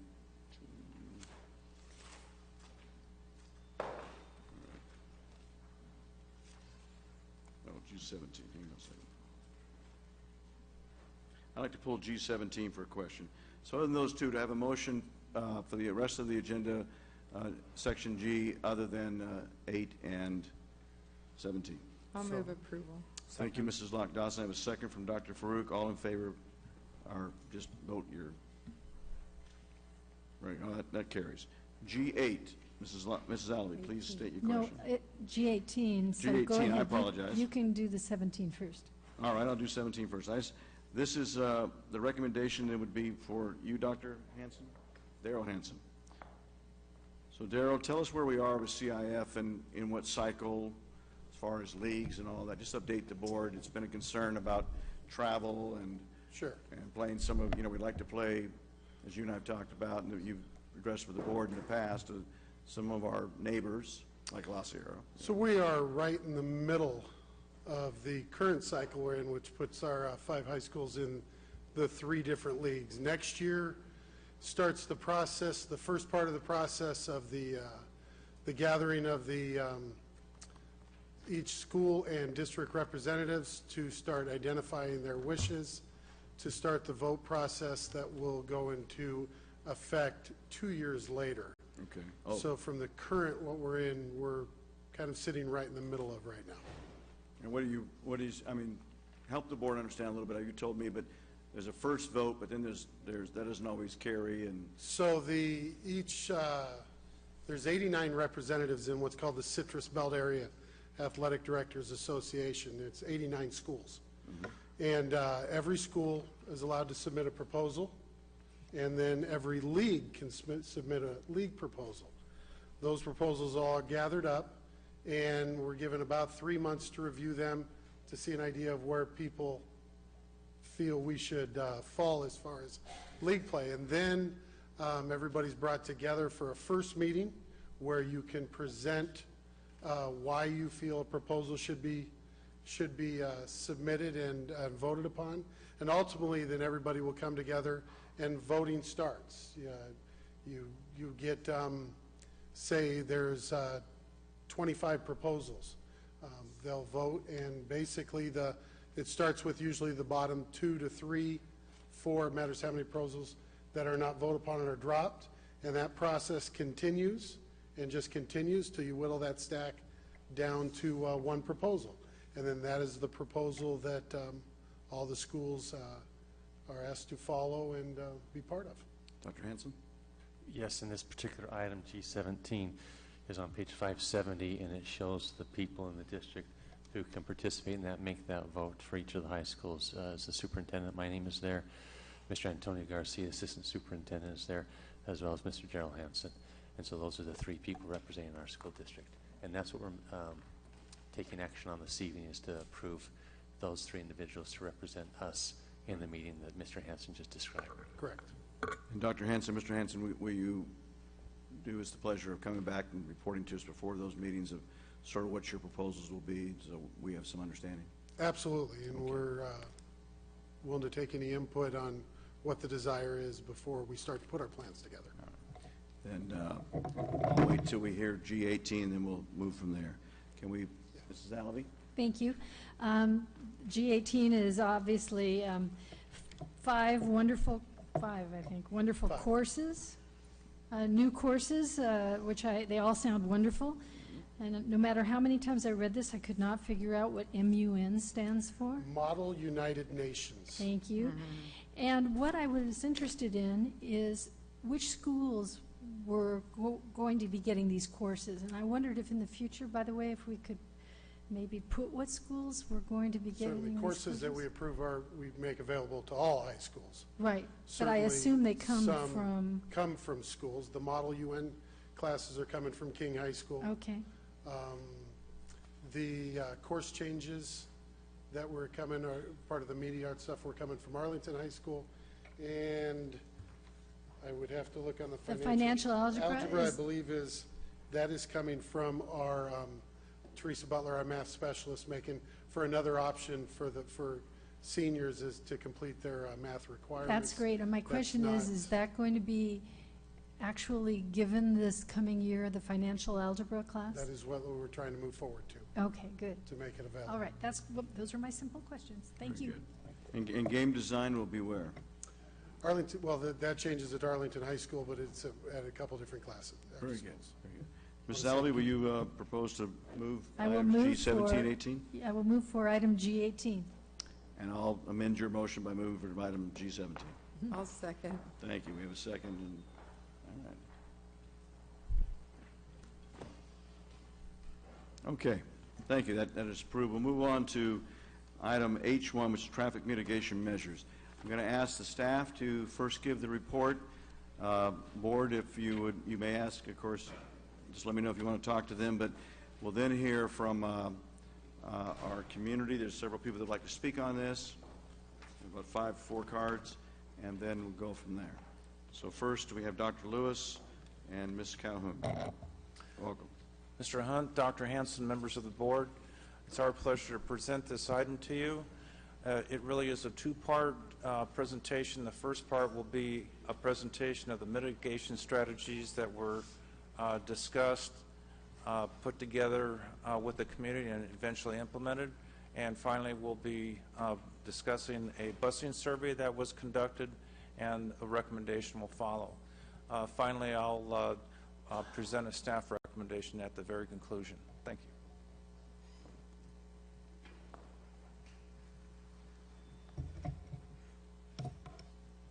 Good evening, President Hunt, Dr. Hanson, and members of the board.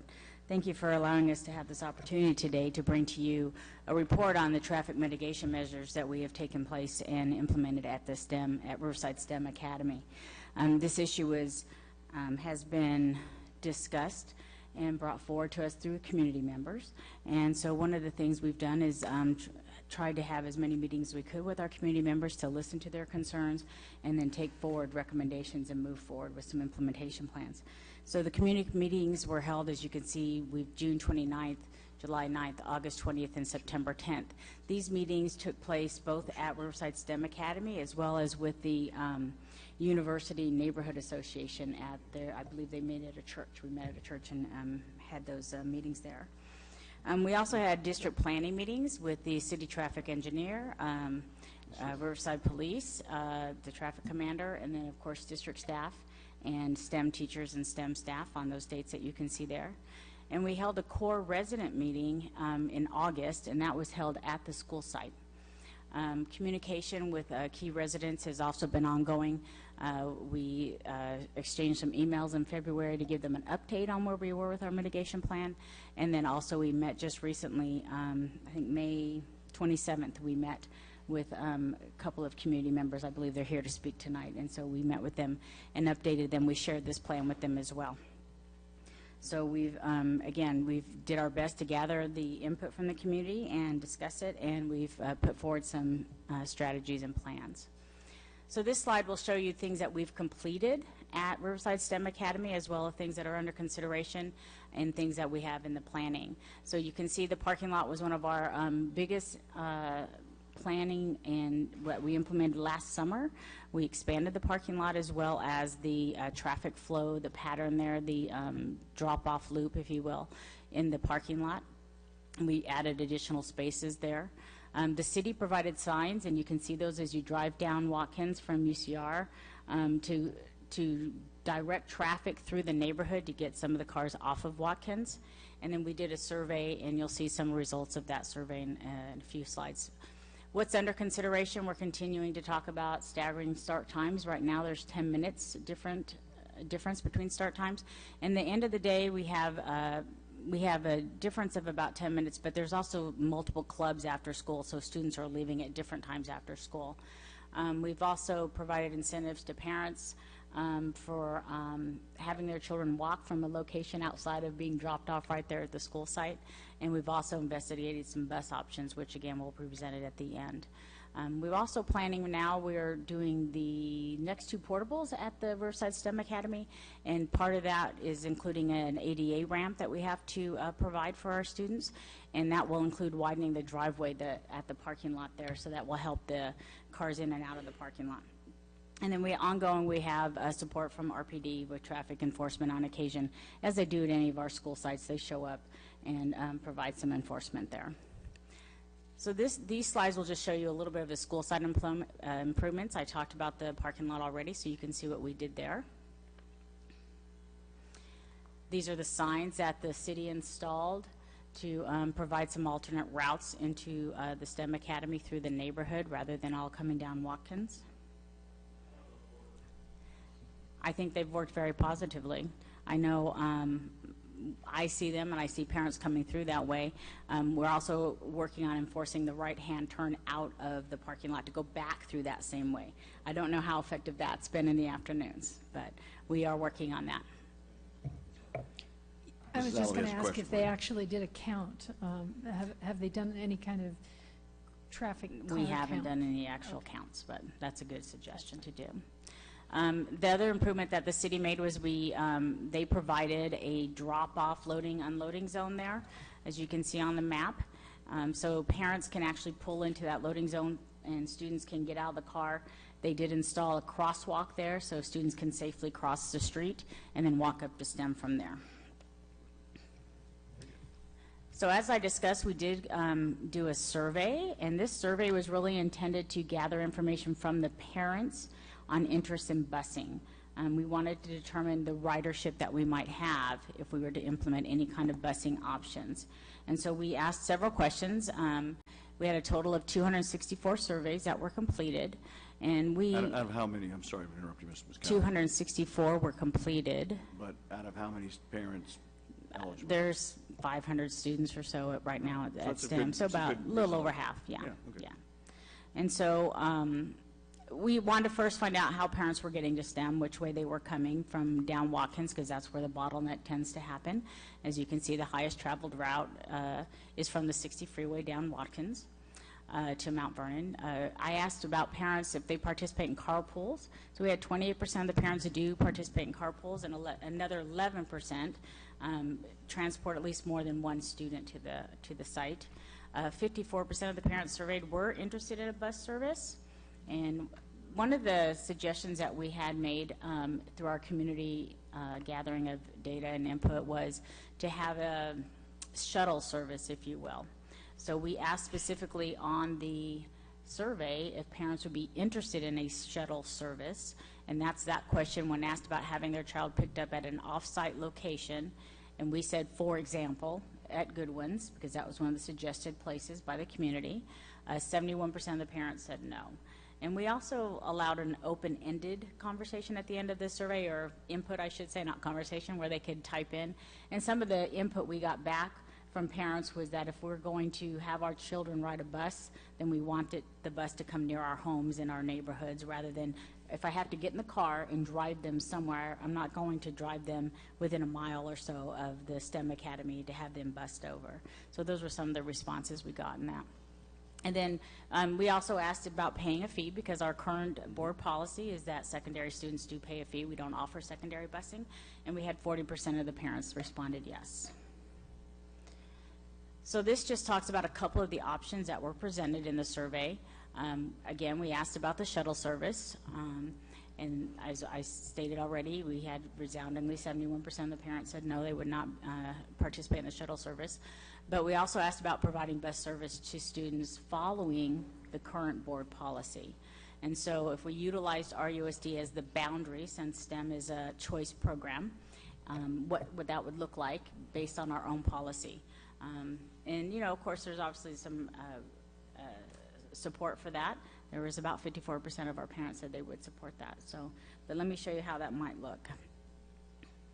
So when we talk about busing and using our RUSD policy, the current policy states that we will bus students, elementary students that live 2.25 miles away, and also provided no secondary busing unless they're 10 miles or more away. Now, we do have the option of a fee of $340 a year currently. That fee may change, but currently it's $340 a year for secondary students who might participate in busing. Busing is not provided for any students living outside of the district. That's per, again, this is per our current board policy. We do have special consideration, so if the bus is in your area and there's a seat on that particular route and you're not otherwise a bus student, you can request to have special consideration to ride that particular bus.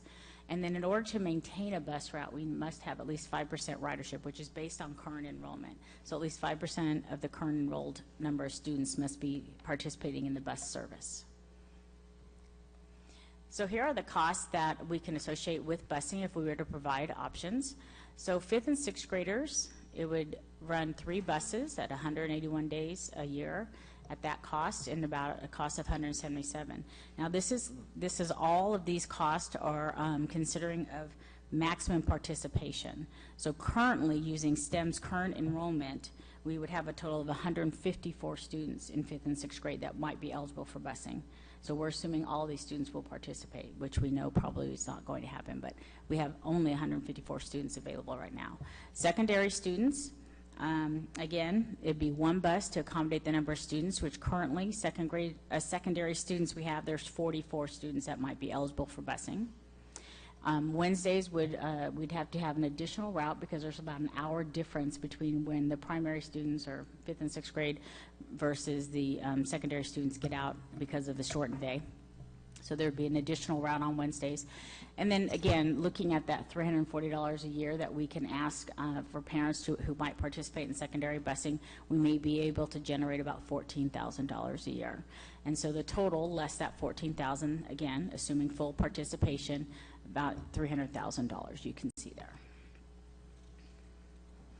So before I move forward, is there any questions on Yes, what I I have a question presented? from Mr. Absolutely. I apologize, Mr. Lee. Okay.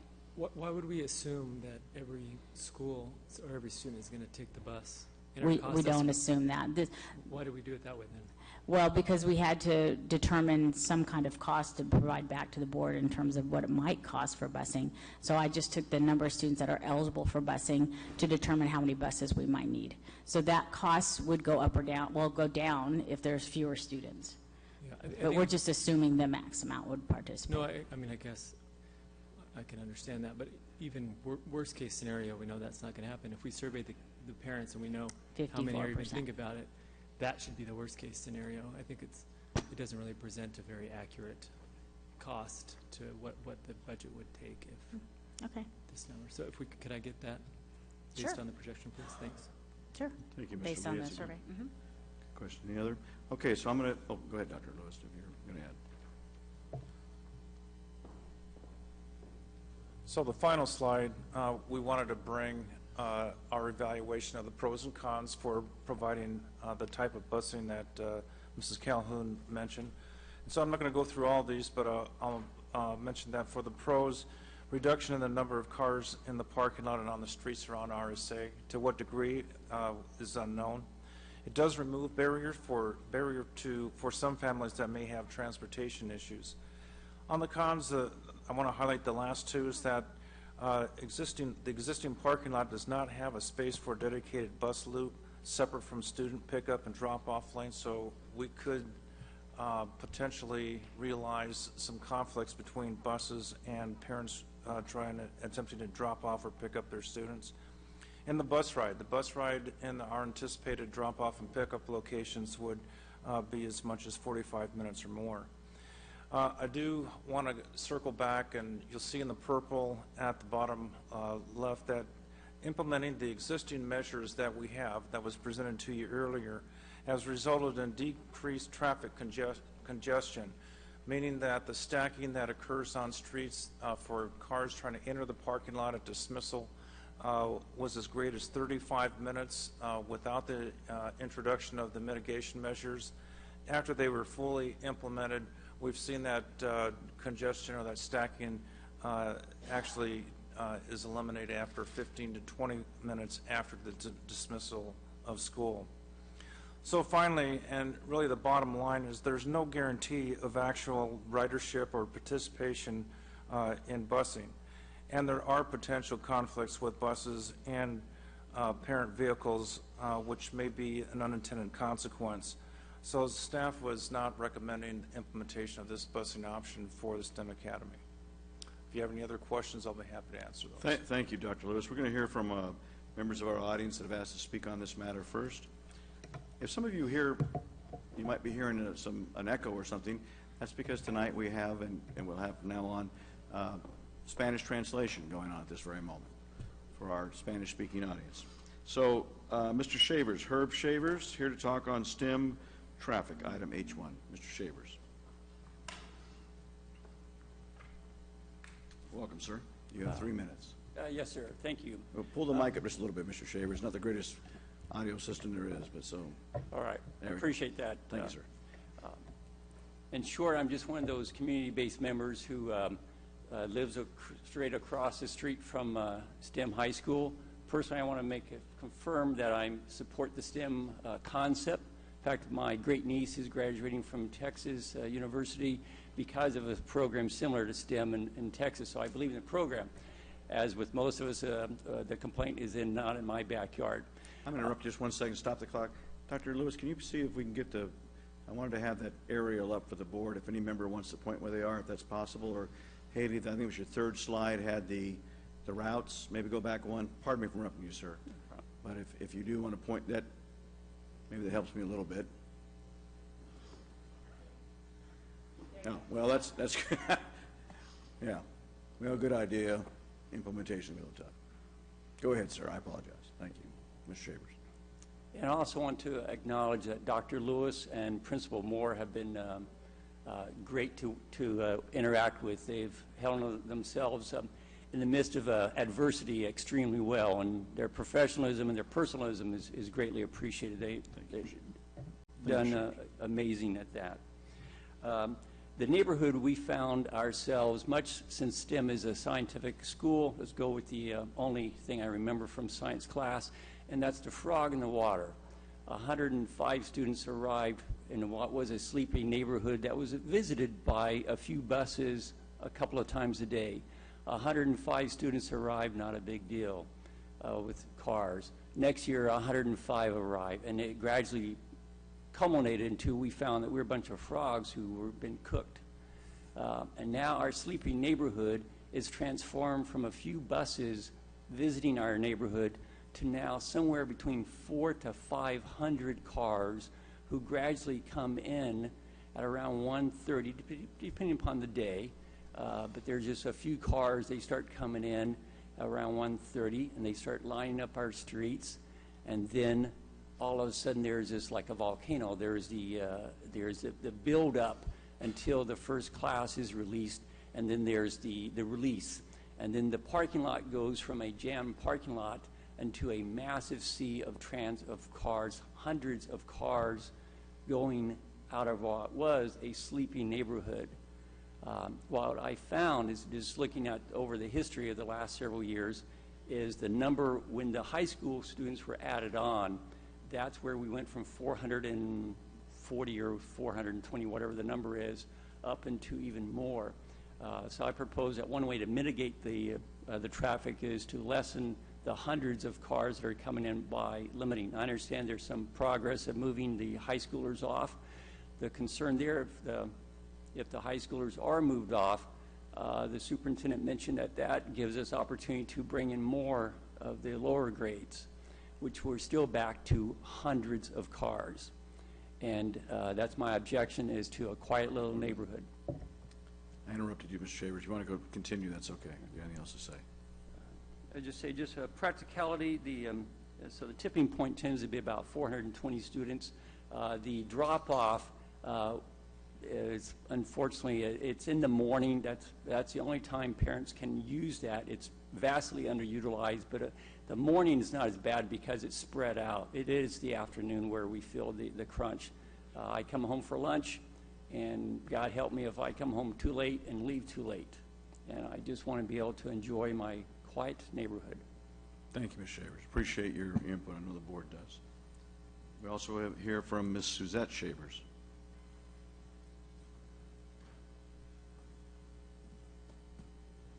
Should not be speaking. That was my mistake. Oh, okay. Thank you. Ms. Mary Simons.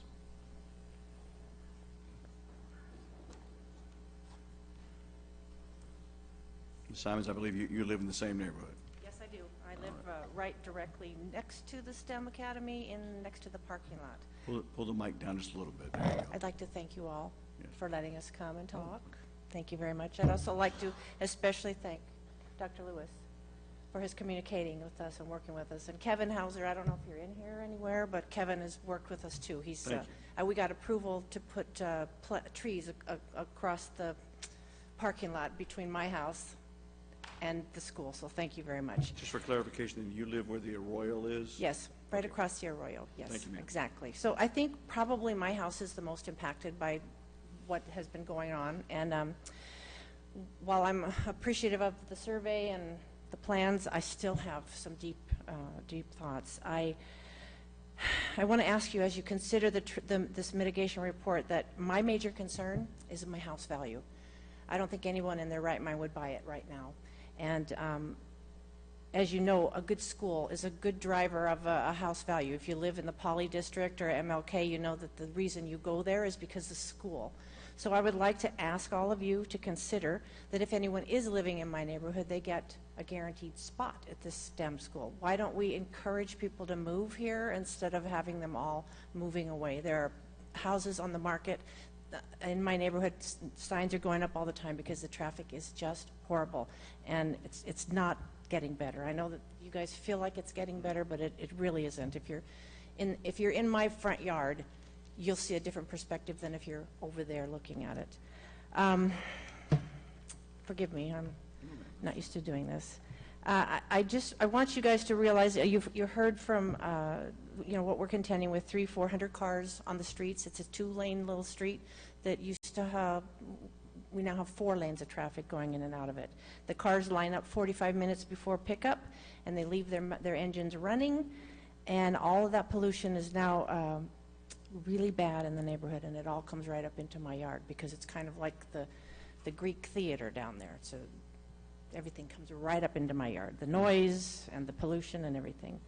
We're not able to get in and out of our driveways during this time, and it goes on and on. Last year, the entire summer from 6 a.m. to 6 p.m., I had to deal with construction of the parking lot. I've been told that again this summer, the entire summer, from 6 to 6, we'll have more construction. We're going to widen that in and out of the parking lot, supposedly to help with the traffic on the street, but you still got to get all those cars back out on that same little street. The street's not getting bigger, so I just don't really understand how that will be effective. One last thing I want to talk about, and You're fine. Go ahead. I just want to say that when we met with Mr. Hansen the first time, he told our neighborhood that he wasn't here to appease us. He was here to tell us that the train had left the station, and that his plans were to hopefully put UCR on the map with the high school. But then he said, let me be clear. I intend to grow the STEM school into 700 or 800 students, and if the high school students leave, I'll fill those slots with middle school and elementary students. And we all just kind of stared at him stunned. So no matter what solutions they were bringing to us, we were still going to have 800 students and an elementary school that was built for 350 local kids. We fell silent and stunned. When I asked Mrs. Locke-Dawson the next meeting if she knew anything about that, she said no, she hadn't heard anything like that. So I guess Mr. Hansen had not talked. You're referring to Dr. Hansen. Dr. Hansen, I'm sorry, doctor. No, I apologize. I have 2 Hansens in the room. Okay. I don't know which one to talk to. Dr. Hansen, so I guess he hadn't shared that with all of you. But I want you to listen to me tonight. He made it clear to us that that was his intention. And while I support STEM education and I support the school, I don't support 800 students in my little neighborhood while I can't sell my house any longer. And we used to call it Maradise because my name is Mary, and it was a paradise. It isn't anymore, and it breaks my heart. Thank you. Thank you. Ms. Simons, there has been an item about selling houses in the neighborhood that you brought up. It's been holding on the agenda. We'll consider looking at that again, but Okay, thank so you. you could purchase my house, maybe put a gymnasium up there or a Well, science yeah, lab. that's another idea. I'm just But teasing. thank you, Ms. Thank you Simons. very much, and Thank you very especially much. thank you, Kirk. You're retiring? My heart's breaking. We're going to bring him on as a special consultant just for this, though. So, Mr. William Woodring, also a resident of Mount Vernon. Thank you for your patience, Mr. Woodring. I apologize. No. I'm going to speak about safety issues because I happen to have one. All right. Mary's issues are very profound. I happen to live directly across the street from the school, or catty corner from the school. What I'm experiencing, I let my dog out in the morning at 6 in the morning and bring her back in to feed, and then I put her in the yard about 7:30. We have traffic that whole time, and as Mary explained to you, it becomes like a Greek auditorium, and all of that pollution just runs straight up and down our yard in the neighborhoods, as Mr. Shaver addressed. Can I clarify that you mean noise pollution? Noise or are you talking about fumes? Noise and air pollution. Air pollution. Thank you, sir. Yes. Speaking of noise pollution, we addressed with Dr. With Kirk that at 6 o'clock in the morning you start the school starts blowing the driveways. There's no dirt on what you propose to have for the ADA parking or ADA access, so they're now blowing dirt onto the parking lot that ends up in Mary's yard and my yard and Mr. Shaver's yard. And it goes from 6 o'clock in the morning until 7 in the afternoon, or till 7 in the morning. There are no, since January 1st, there have been no school officials directing traffic or patrolling. The parents are not doing it themselves. They will never do it themselves. We've already had one accident directly in front of the school where a vehicle was turning left illegally and ran into a car that had the right-of-way. That wasn't reported on the police report, but I can give it to you from my calendar because I stood there and watched it as my dog was doing her duties. We've addressed or asked for some busing issues, and we've really, this is the first time that we've really heard of them. We do recognize that the city came out and made some adjustments in the traffic flows, but it's inadequate, and it's not covering the hours that the teachers, that the parents are there. I'm kind of in awe and shock when I hear that there's a mitigation down to 15 to 20 minutes when I can stand there for an hour and a half, either at dismissal or at arrival time, and see it. One of us has an inaccurate clock. It's the only thing I can say. So there are multiple issues, but I think we have noise pollution. I think we have air pollution. We've certainly lost two of our, what I believe is one of our most cherished assets, which was an owl lived in the trees that were destroyed. We've had coyotes that lived up and down the valley there that are now someplace else, and they were here long before we were. They were here before the school was here, and I know they don't get a vote at the school board elections, but other people do. Thank you. Thank you, Mr. Woodring. Appreciate it. That concludes the public comment. I have a question from, or a comment from Mrs. Locke Dawson. Not really a question, just some comments, if you'll Thank you, ma'am. indulge me a little bit. Yes, ma'am. I just want the residents to know I've been very, very, very passionate about this issue, and I think you know that. I have worked with staff, I have ridden staff, I have worked with Dr. Hansen about this, and you know, as a planner, I look at things in a short and a medium and a long-term solution here, and I think we've tried to put some measures in place to get us to where we get some relief with some of the issues that you're dealing with. You know, one was to try to get the city to get out there and strike the streets and try to fix that. I recommended busing. We've looked at busing. I don't agree with Dr. Lewis that we should not do the busing, and that's something that I want to talk with my board about when the appropriate time comes. I do think we should have staggered start times. That was an idea that I had as well. We have been aggressively pursuing the high school and getting those kids out of there, and that does not mean that those slots will be filled with elementary school and middle school people. That is not a decision. Dr. Hansen may have said something about that, but this board has not made that decision, that will grow to that level. In addition to that, Mrs. Allaby and I met with Dr. Lewis and his staff to discuss some other measures where we're also aggressively pursuing STEM locations elsewhere in the district, which will alleviate some of the pressure on that school site. So I'm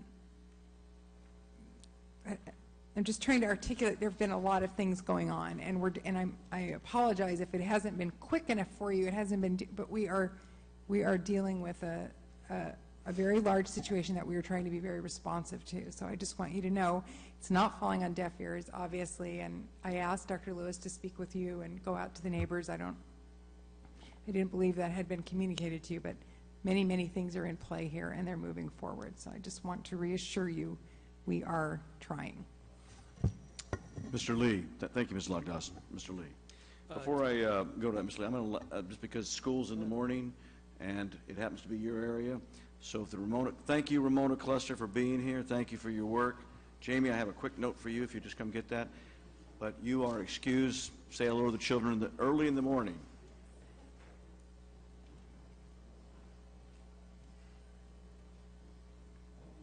I apologize, Mr. Lee. Thank you. Continue. I can't say it any better than Trustee Lockdawson, but I just wanted to thank those that came out and spoke today. I think it's encouraging that we can have a civil discussion and debate and work together to try to solve some of your issues. Being in real estate, I'm very sensitive to neighborhood issues. Happy to have a conversation with you offline about that.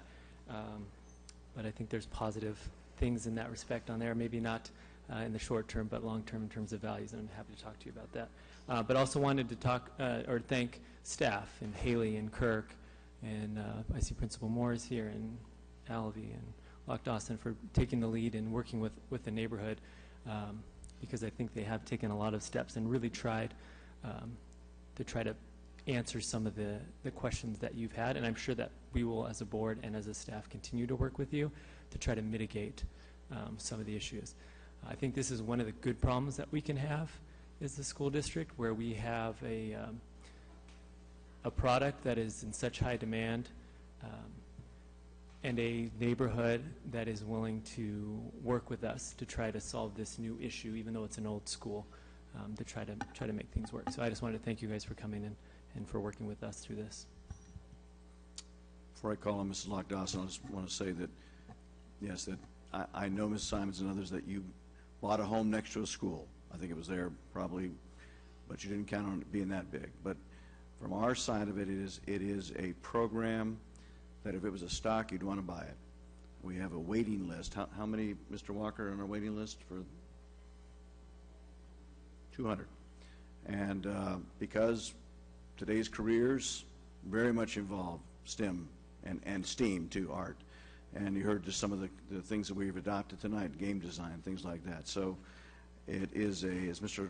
Lee indicated, it is a good problem on our side to try to have. We're very sensitive to what you have. I agree with Mrs. Lockdawson. We need to talk more with, and we will meet with Dr. Hanson and our Assistant Superintendent, Dr. Lewis, to address some of this. I'd be very interested, Dr. Lewis, and when we do that, I know that, to Mr. Woodring's comments, I know that we're not allowed, we being district employees, cannot step off the curb or direct traffic.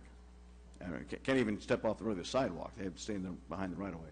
So, but have we considered looking at retaining the Riverside Police to direct traffic and what that might cost us? Would that speed things up? Certainly the safety he brings up is a concern. You don't have to answer that now, just something I want to address. And I do think we should address the effect that a school this busy would have on a homeowner's value. So, but we'll move from there. Mrs. Lockdawson, please. I just wanted to also close with a comment about, I'm not sure if the neighbors know that the district has been undergoing a STEM strategy we've had some workshops. We've spent the last 6 months convening community members, the public, UCR professors, and we retained a consultant to come up with a STEM strategy for the district so that we do not have this problem. I mean, this is part of what we're working on and that's why we're looking at other sites and we're looking at other things, because clearly, as Mr. Hunt said, a waiting list of 200, it's not going to fly at Hyatt. We've got to do something different. There's a demand, there's a need, and we're looking at all of our options. So I don't even know if you know that is going on. We have a district strategy that's been published. We have it, and I would suggest perhaps Dr. Lewis, it's available to the public. So we have copies of that. Please see Dr. Lewis afterward, and he can get you a copy. And may I add to that, Mrs. Lockdawson, that the district strategy, some of that is very incumbent upon passage of the bond. And without passage of the bond, which we haven't had one in 16 years, that's going to be very much challenged.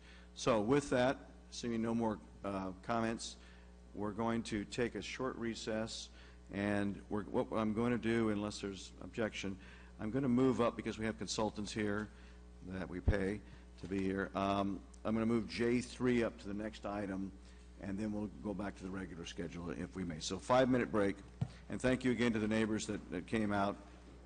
Huh? Okay.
and he'll make the motion, but we're going to go ahead and start with item, move it up because I have parents here, and I know, thank you.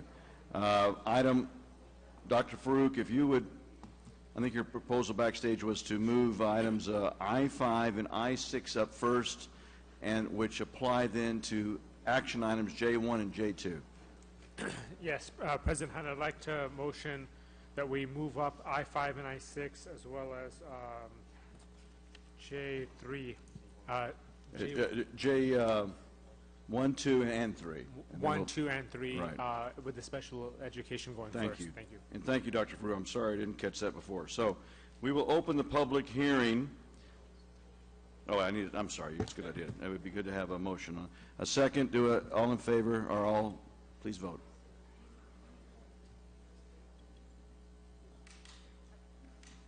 All right, that carries. Thank you, Dr. Farouk. Excuse me, for the item 1 and 2, you need the public hearings. That's why you have to have the public hearings We are before going to the have to put, item I-5 and I-6 are going to go first. Okay. Thank you. Thank you, Ms. Keish. I appreciate it. So I'm going to open the public hearing for item I-5. And as part of the public hearing, members of the public may submit comments on proposed any of these items. Hang on. I have a whole script made out for this. Let's try and just get there. 1 second.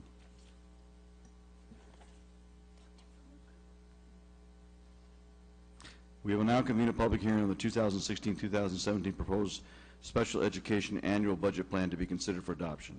As part of the public hearing, members of the public may submit comments on the proposed all-funds budget that is being considered for adoption. Speakers will be given 3 minutes to make comments on this matter. We have not received any cards, I don't believe. All right. On the Actually, President Hunt, they'd like to speak on I-1, if we can move that up to address some of the LCAP. that's the local. That's not the special. Oh, ed. yeah. Okay, that's fine. I'll go back to that one. So we're right now on item I-5, and I don't have any cards on that, so I'll call on the staff. Mr. Walker, Deputy Mr. President, Walker. Dr. Hanson, members of the board. The public hearing was to address an annual request and requirement under Education Code for the passage of the action item, which is the annual budget plan for special education for the 16-17 school year. It's in a routine manner that is brought before you each year. It's due to the state by June 30th. A recommendation from staff is, as prepared, that you pass it so that we may submit it to the State of California Special Education Division. Thank you, Assistant Superintendent. We take a question from Trustee Locke Dawson. Hi, Mr. Walker. I was in a conversation with somebody, and I don't remember where it was, but they mentioned a discussion of federal legislation, I believe, or some relief for the maintenance of effort or something that was passed. Can you speak to that, and does that have any impact on this? The Board of, actually, we, 2 members of the Board of Education and myself met with Congressman Takano today. Okay. The board recently took action on request and a resolution for full funding of IDEA. Since 1975, the special education arena has been woefully underfunded by the federal government, which promised 40% of the cost of the serving a special education student. The most it has ever reached is 17%. The remainder is then left to local boards of education to make up the difference, and it has huge impact on the overall budget, taking away dollars that are intended for all students because they have to go specifically to fund special education. So recently there has been a revitalization of requests for boards to take action. As a member of the Coalition for Adequate Funding Steering Committee for Region 8 here in the Inland Empire, we meet on a monthly basis down in San Diego or up in Sacramento to address this issue with visitations once a year to Washington. We got some good information today from Congressman Takano. I'm sure that we'll have some further conversations. The The problem, of course, is the allocations that are provided by the federal government may be at the 40% level, but then they are adjusted as the budget process goes through, bringing it down over the course of time with a primary focus on military spending. So I don't know if I answered all of your question, No, it's but fine, because I knew we had talked about it, but it came up in the state board that I'm on as well, because there's some legislation moving through the state legislature now that is licensing classes for health aides and which yes, you actually, probably are there's a aware lot of and- things on the budget. I'll be able to give you a better update, maybe a board mail out Yeah. next week, because I have the state SELPA meeting starting tomorrow, and we go over all of these legislative actions as a part Yeah. of that meeting. I had a list of them, and I know they have the potential to greatly impact our budget regarding how much you would have to, how many licensed folks you would have to have, and how Yes. much you, so, yeah, okay, that's why I asked. Thank you. Anything I get, I'll send in a mail out next week. All right. President Dr. Farouk, thank you. I just have a point of clarification. I think some of the families had requested the item on I-1, but if we can just have them speak the same comment, the cards for this other item, I think it doesn't matter from our perspective, right? Well, yes, I think it does, because this is about item I-5, which is the special ed. Item I-1 is about local control accountability plan. What I mean is because the same families that we were trying to accommodate for I-5, they just have made the request on I-1. So if we can just, because I know the I-1 presentation will take longer. Okay. I'm just putting this out there. If that's something we can accommodate. Yeah, I mean, I guess they want to speak more to the LCAP plan, but I mean, I can. Is it for yeah. special education they want to speak to? No. Okay. We just need to take action on the board and then the service plan, because you already I might have a agendized little bit both of of them. control of this meeting left, so let me try. Sorry. So I'm going to close the public hearing. Well, all right, thank you. And does the staff want us to move forward I on a... recommend you take action on the local, the annual budget plan for special education as identified in my presentation. And that would be item, That is your item under agenda, action item J1, I believe. is it? J1. Thank you. You move, okay, we're going to go to item J1. Second. I have a, Second. thank you, Mrs. Alavi. Do I have any comments on or questions on item J1? Hearing none, please vote. Okay, that carries. I'll go back to open the public hearing for the hearing on the 2016-2017 proposed special education annual service plan that has been prepared. It's in your agenda under pages 720 to 721. The district is required to hold a public hearing to provide an opportunity for members of the public to address the Board of Education prior to the adoption of a 2016-17 special education annual service plan. I've opened that public hearing. Do I have any cards, Mrs. Locke-Dawson, asking to speak on this item? All right, thank you. Then I'll go to the staff. Thank you. Mr. Walker. Again, this is a routine item that is presented to the Board of Education for action under J2. The request from the state of California is for the district to identify, of all the codes that are provided under the education arena for special education, the services that are provided within the Riverside Unified School District on any IEP. This plan identifies the particular areas as identified in the Special Education California Management Information System by code number, and we will prepare a report to give detailed information to the state as they request it to be submitted by June 30th. All right. I hear no more public comments, and you're finished. I have no. Yes, sir. I do have. Mrs. Alavi, is that your question still? I was going to make a motion to All right. Then, approve. well, let me close the public hearing. Sorry. And would you like to make a motion to approve J2. J2. Thank you, Move Mrs. for Alavi. approval. And I have a Mr. Lee seconded. Is there any other comments? Hearing none, please vote. All right. Thank you. Thank you very much, sir. I know, but I have parents. Are the parents, do I have cards from parents that want to speak on I-1? All right, forget what I said about the, yeah, let's take that first. So I'm going to open, let me get my, all right. No, we're going back to our regular schedule. Oh, I'm sorry. We have H2. Do I have a motion to hear I-1 before the rest of the regular agenda? So move.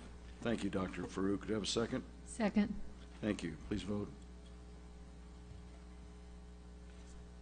That carries. So we're going to hear item I-1, and I will open the public hearing. Thank you. The proposed 2016-19 Local Control Accountability Plan for Riverside Unified School District has been prepared. State law requires our board to hold a public hearing prior to considering adoption of the Local Control and Accountability Plan. I will now convene a public hearing. Wait, Mrs. Carmen Day, please. Of the 2016-19 proposed LCAP plan. As part of the public hearing, members of the public may submit comments on a proposed all-funds budget that is considered for adoption. Speakers will be given 3 minutes to make comments on this matter. We have received, any cards? You gave them to me? Oh, I'm sorry. I'm sorry. I covered them up. So I have 5 cards. You have 3 minutes apiece, and I will start with Martha Oliva.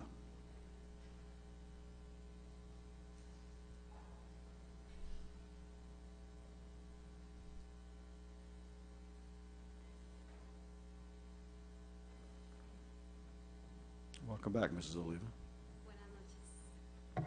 Good evening. Good evening. All right, so our translator is going to, you're going to just intersperse? Yes. So I'm going to throw the 3 minutes off completely. Let's just see if we can get it done timely. We'll go 5, just to make sure it works. Buenas noches, miembros de la mesa directiva. Buenas noches, Mr. Hansen y todos los miembros.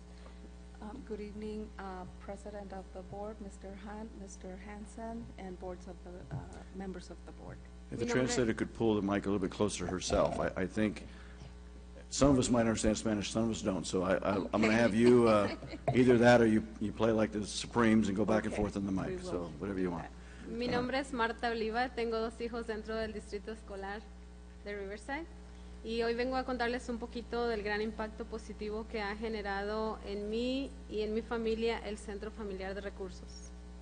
My name is Marta Oliva, and I have 2 children in the Riverside Unified School District. Today, I come to tell you a little bit about the great impact, the great positive impact that the Family Resource Center has had.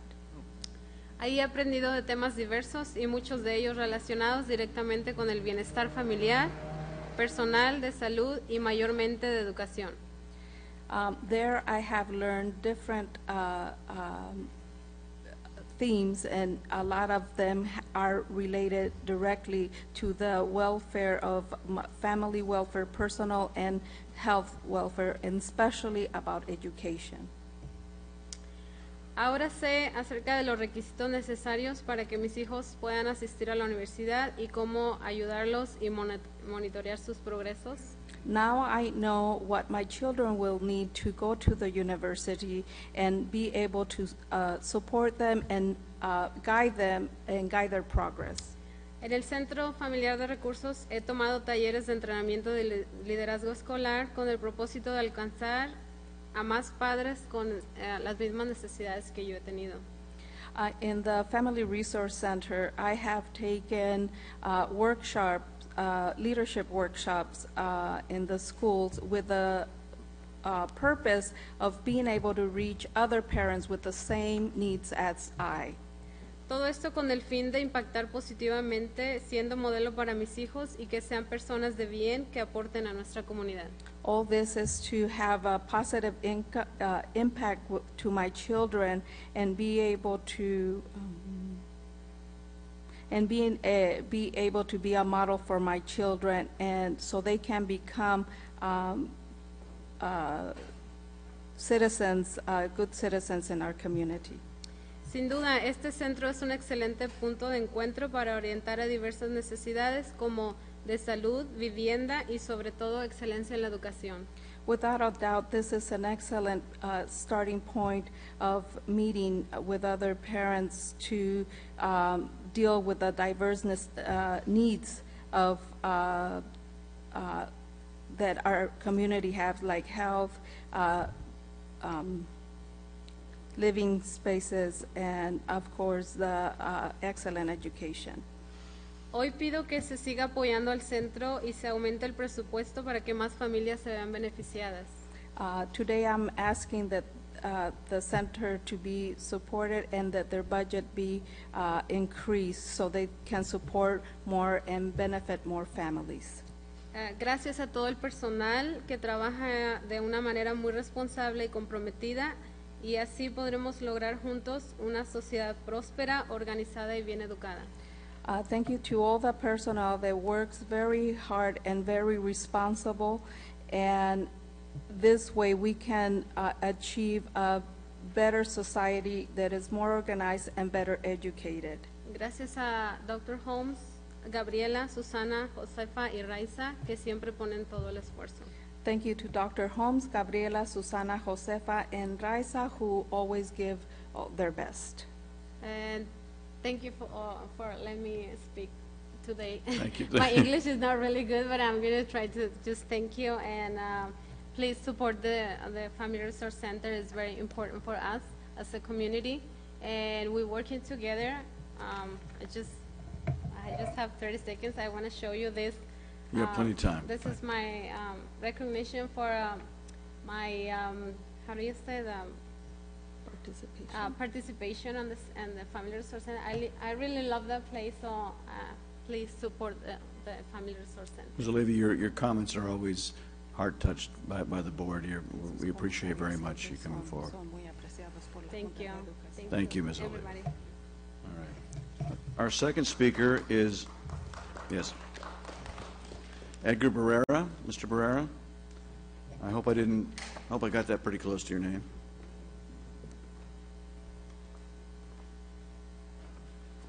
Good evening, sir. Good evening, members of the board, Dr. David Hansen, and President Mr. Tom Hunt. There's two things that I want to talk about today. One of them is, I guess, the goal number 2, which is to close the achievement gap. I see great things, written in this goal. And one of the things that I would, it concerns me, the BAPA, how funds are going to be spent for arts and for, I guess, other extracurriculum activities. And I know that there's about a 60% or more of students that are, Latino and African American that are not reading at grade level, and even in mathematics, they're not at grade level. And I would want to see more money being spent on the actual things that the kids need, which is, for them to learn how to read and write. So I don't know how much money is being spent for extracurriculum activities, but, for my daughters, I would rather have them be reading at grade level and be doing math at their level and be ready to graduate with a high school diploma and, go on to university. That would be ideal, So even though, once again, art is a great thing, but my main concern is for them to graduate from high school and be ready for university. I failed you in saying that my board cannot actually respond to your comments. This is your public hearing. Yes, So I yes, just want I- you to sit in a dialogue. I didn't want you to think we're just sitting here blankly looking at you, so. Yeah, you're right, But yes. I will ask our chief academic officer to address VAPA and its relationship, or that lack thereof, to reading and mathematical skills in her presentation. Thank you very much. Yes, ma'am. Also, perhaps the relative increases in the amount of money that is being spent for ELD and Yes. also what, because I think I hear what Yes. you're saying. Yes. It needs to be. I'm trying to explain myself as No, best it's I can, good, it's so. good. Thank you, but I Where you think, got I it. think Thank Ms. you. Carmody You got will the- probably address that in her presentation. Thank Yes. you, Ms. Burr. And And your the sec- daughters go to school where? My daughters, one of them goes to Central Middle School, Andrea, 7th grade, and my second daughter goes to Alcat, she's in 1st grade. Very good, very good. And the second thing that I wanted to talk about was in regards to the STEM Academy. Yes, sir. I see that I would like to see more the demographics of the actual STEM Academy to represent what the whole Riverside Unified School District is. I think that's a very good insight, Mr. Burr, and I know the board appreciates those comments, and we'd love to hear more like that from you and your peers. Thank you very much for your comments this evening. Thank you. Thank you, sir. Mr. Burr. Janet Monica. Thank you, sir. Janet Monica Salinas.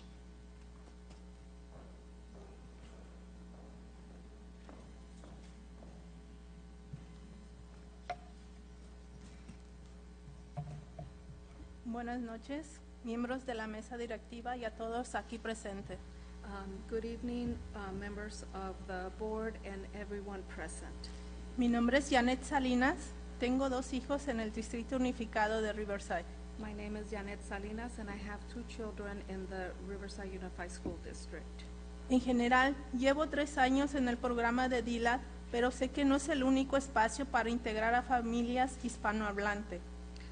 In general, I have 3 years with the DLAC program, but I know that it cannot be the only space to integrate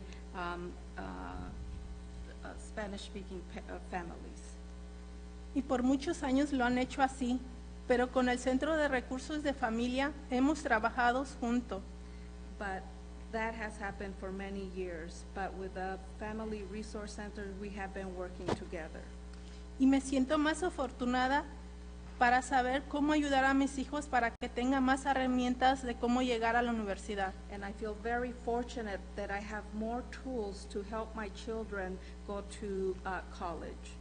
Desearía que el Centro de Recursos de Familia siga abriendo sus puertas para que más padres I would love that the Family Resource Center can open their doors so that more parents se beneficien de la misma manera que yo me he beneficiado. can benefit the same way that I have.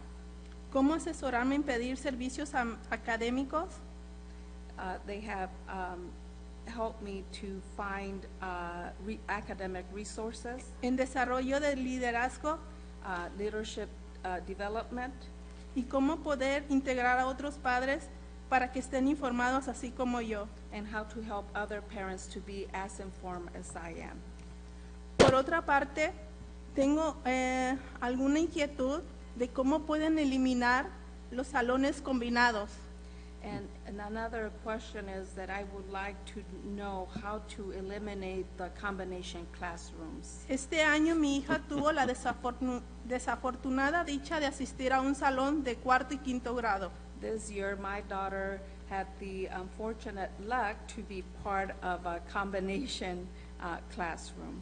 Y a veces ella me comentaba que no podía preguntar o concentrarse cuando la maestra estaba enseñando a los otros niños de otro grado. And sometimes she would mention to me that she could not concentrate when the teacher was trying to teach the students of the other grade.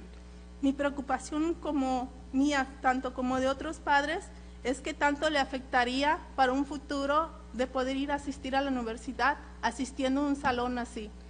My concern and other parents' concern is that how will this affect her in the long run in being in this type of classroom to reach her goal of going to college. Muchas gracias. Thank you very much. I knew that one. Thank you very much, Ms. Salinas.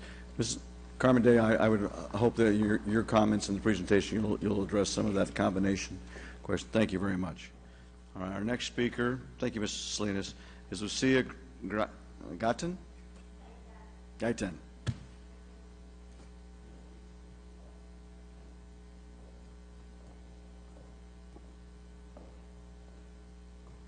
I added a U where there was none, so I apologize. Ms. Gaitan.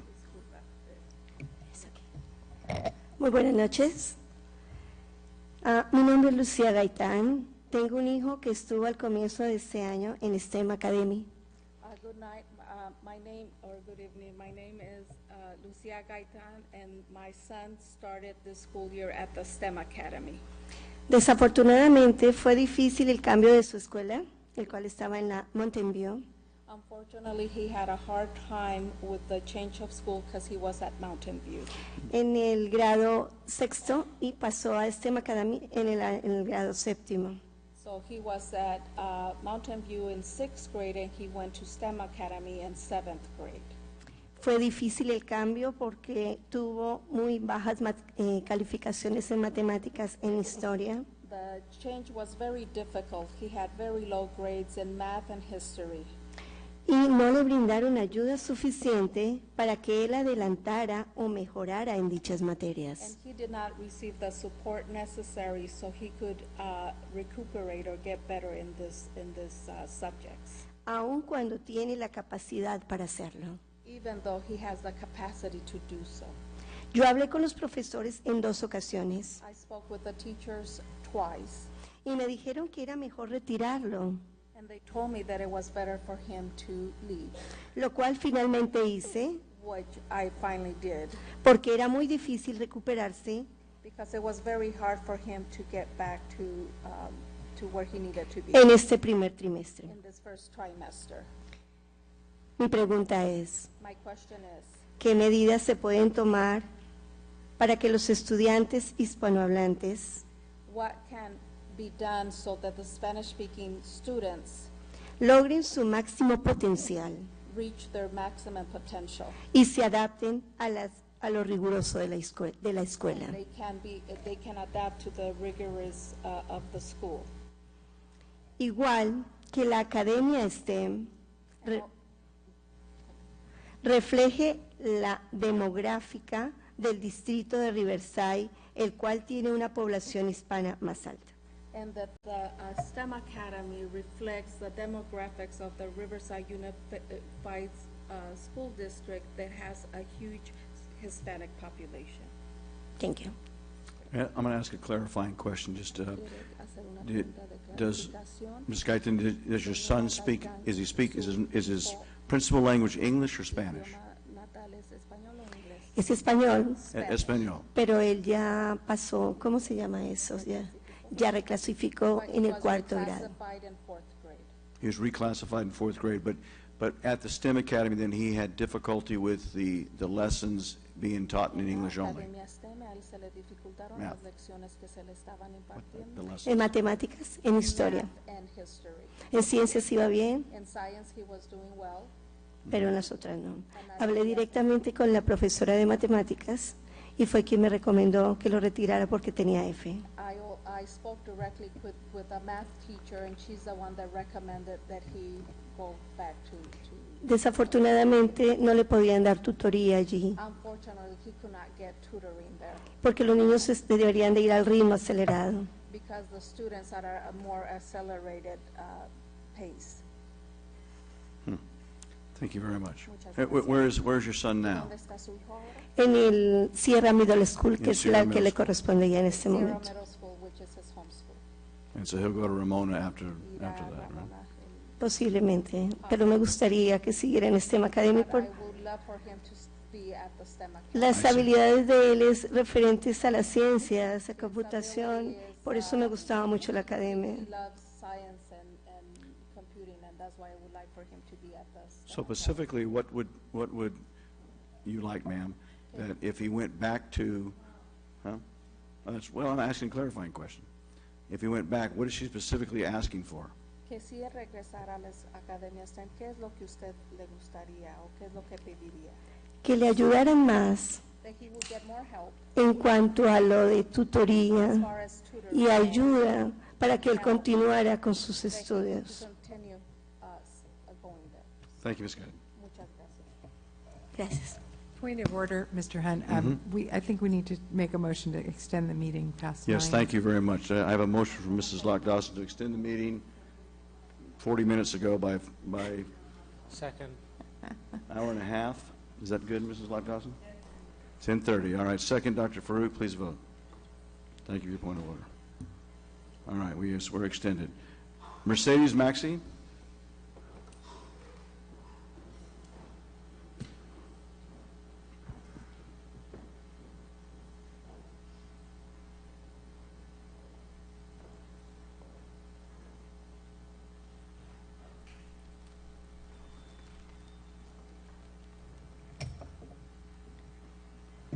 Buenas noches, miembros de la mesa directiva y presentes.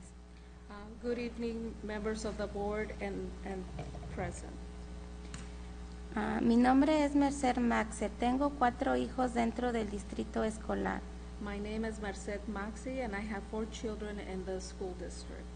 Y estoy aquí el día de hoy para pedir que sigan apoyando económicamente al Centro de Padres. And I am here to ask that you can keep supporting financially the Family Resource Center.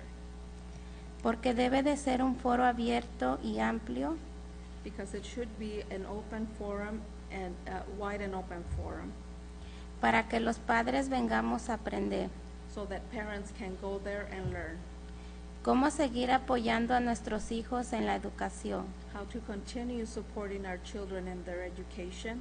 Y así nosotros los padres, ustedes el distrito, And that way, us as parents and you as a district, juntos vamos a trabajar para que nuestros hijos and together we can work so that our children logren llegar a la universidad be able to reach and go to college, y puedan volver a su comunidad and they can return to their community como profesionales as professionals y seguir apoyando a la comunidad and continue to support this community, y enseñarles a los que van detrás de ellos and to teach the ones behind them que sí se puede that it can be done cuando se trabaja duro. when you work hard, Y nos unimos los padres y el distrito.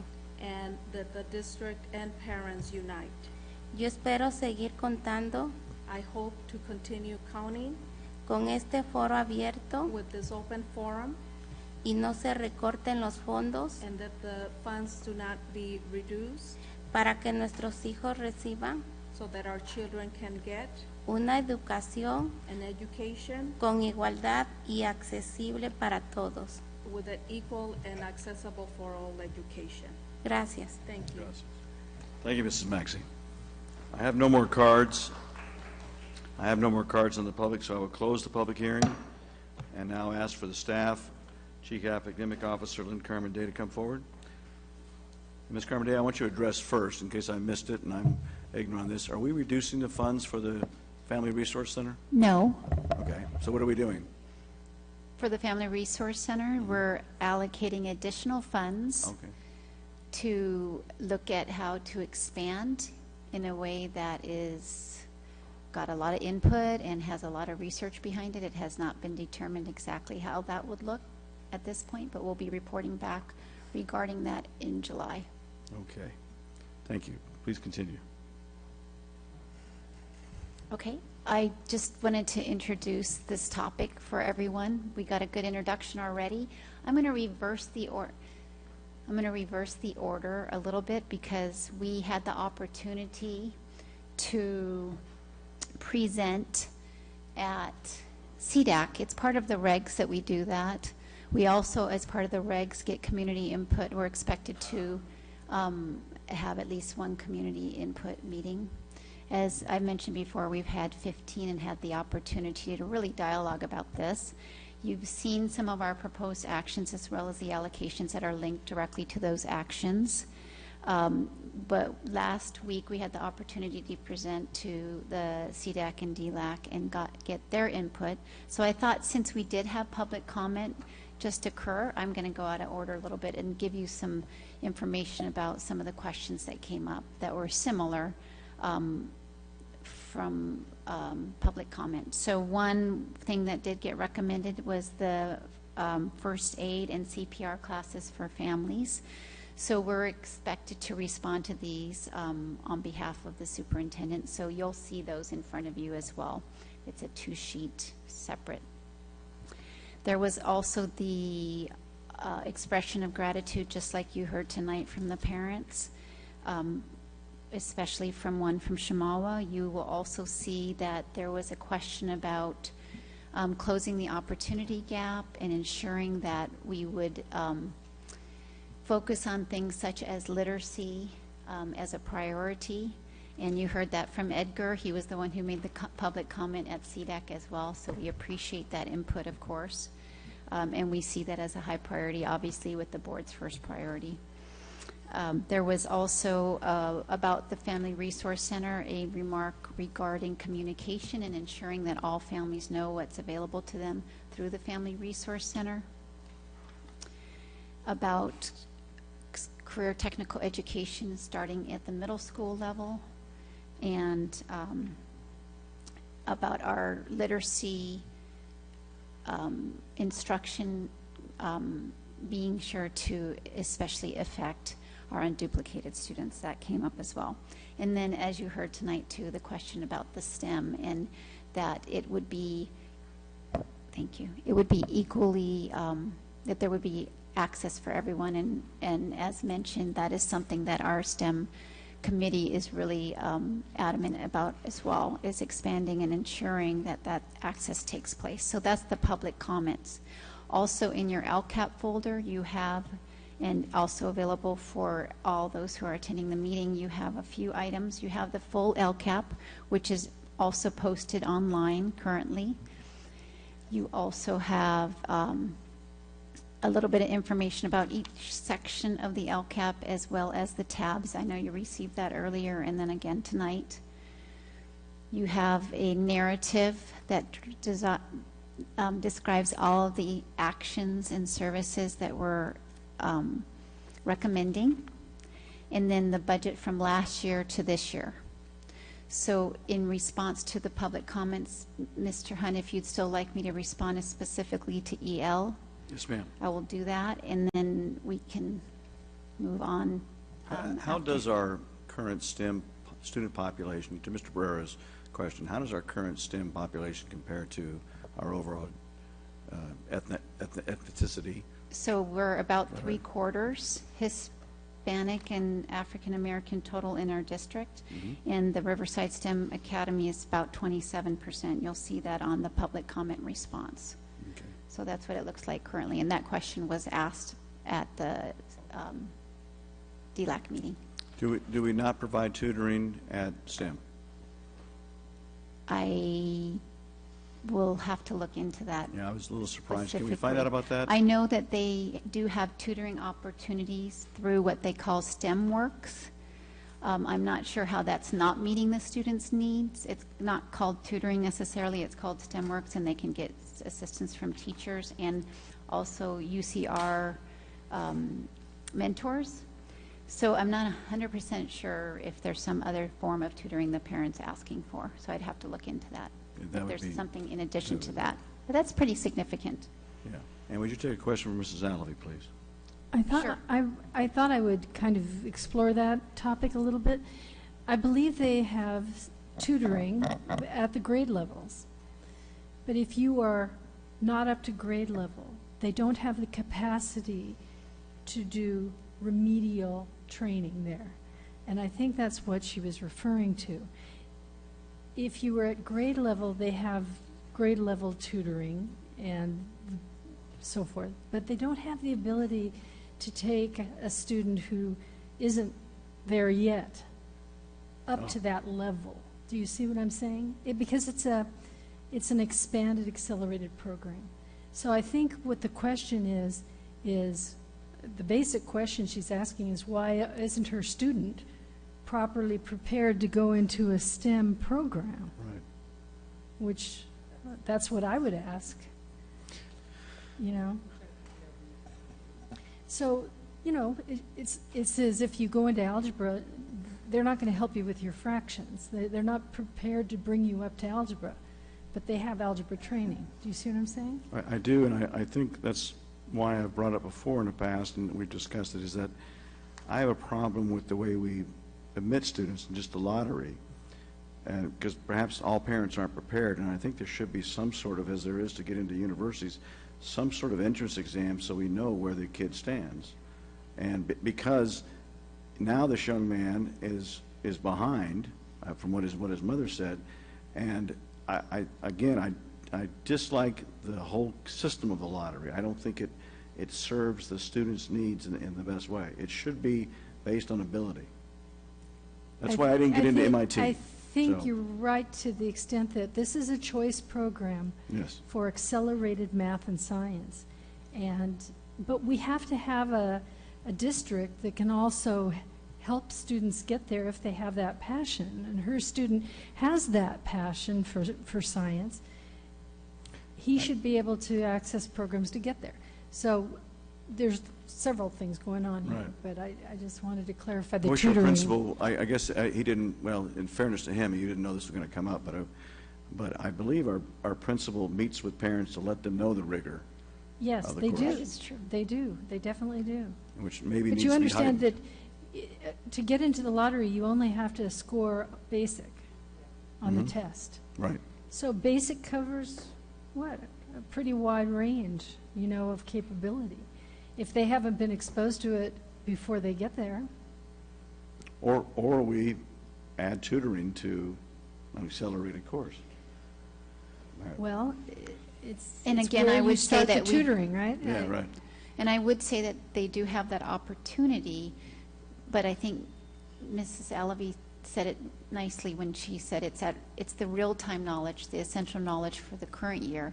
If there is a gap in learning prior to that, then that's a different kind of more strategic type Exactly. of intervention. That's what I'm trying to- Thank you for those Thank you, comments, that's what I Ms. was trying to All say. right, so I will move into just reviewing a few of the items that have been refined or expanded or added this year specific to English learners. Before you do, Ms. Carmody, I failed to note that Dr. Farouk has a question for you. So I just wanted to touch on Trustee Alavi's comment, because I understand that STEM is an accelerated program, and I understand that in the lottery and everything, but my feeling is that, you know, from an equity perspective, how we're intervening and building that capacity so that people, a broader, diverse student population can actually enter into the program and be successful, that we need to make some kind of concerted options earlier on to identify parents that would want their kids to be able to do that, and getting some extra assistance or some kind of supplementary resources so that they, once they're in a position to actually apply for the STEM or whatever the process will be, that they're better equipped for that so that they can be successful. I think that's what I said, but he said it better. So, Mrs. Alavi? And I'm going to reiterate what Mrs. Lock-Dawson said, which is the STEM plan really does address that. And that plan that we spent several months on takes expanded science and math down to all levels and offers much more access than we've had before, which will do exactly what you suggest. So it's a much more expanded STEM strategy. Yeah, it reaches all of our kids at a much greater level. And then Mrs. Lock-Dawson and I have been talking, and I know several other people have been interested. We need another STEM school, you know. We need one at the other side of town, and we need it soon. So, you know, yeah, we've even talked about where to put it. But I They've mean, got a location in case anyone couldn't hear that. yeah, we even have a site. But yes, that's exactly what we want to do with our STEM strategy, is expand it so that we have a much more diverse, varied base of kids. Yes. Thank you, Mrs. Alvey. All right, I will mention some changes or modifications or additions specifically for EL students, so I'll just draw attention to that on your 15-16, 16-17 modification sheet. Highlighted in yellow, 1.1A adds a focus on English language development for English learners. 1.1C on page 1 of the comparison chart. Okay. 1.1C is specific to the integration of ELD. You'll see that's expanded the supplemental curriculum to support English learners. On page 2, in 2.B, you'll see Tier 2, which is a strategic intervention specifically in an after-school program with literacy woven into the lab.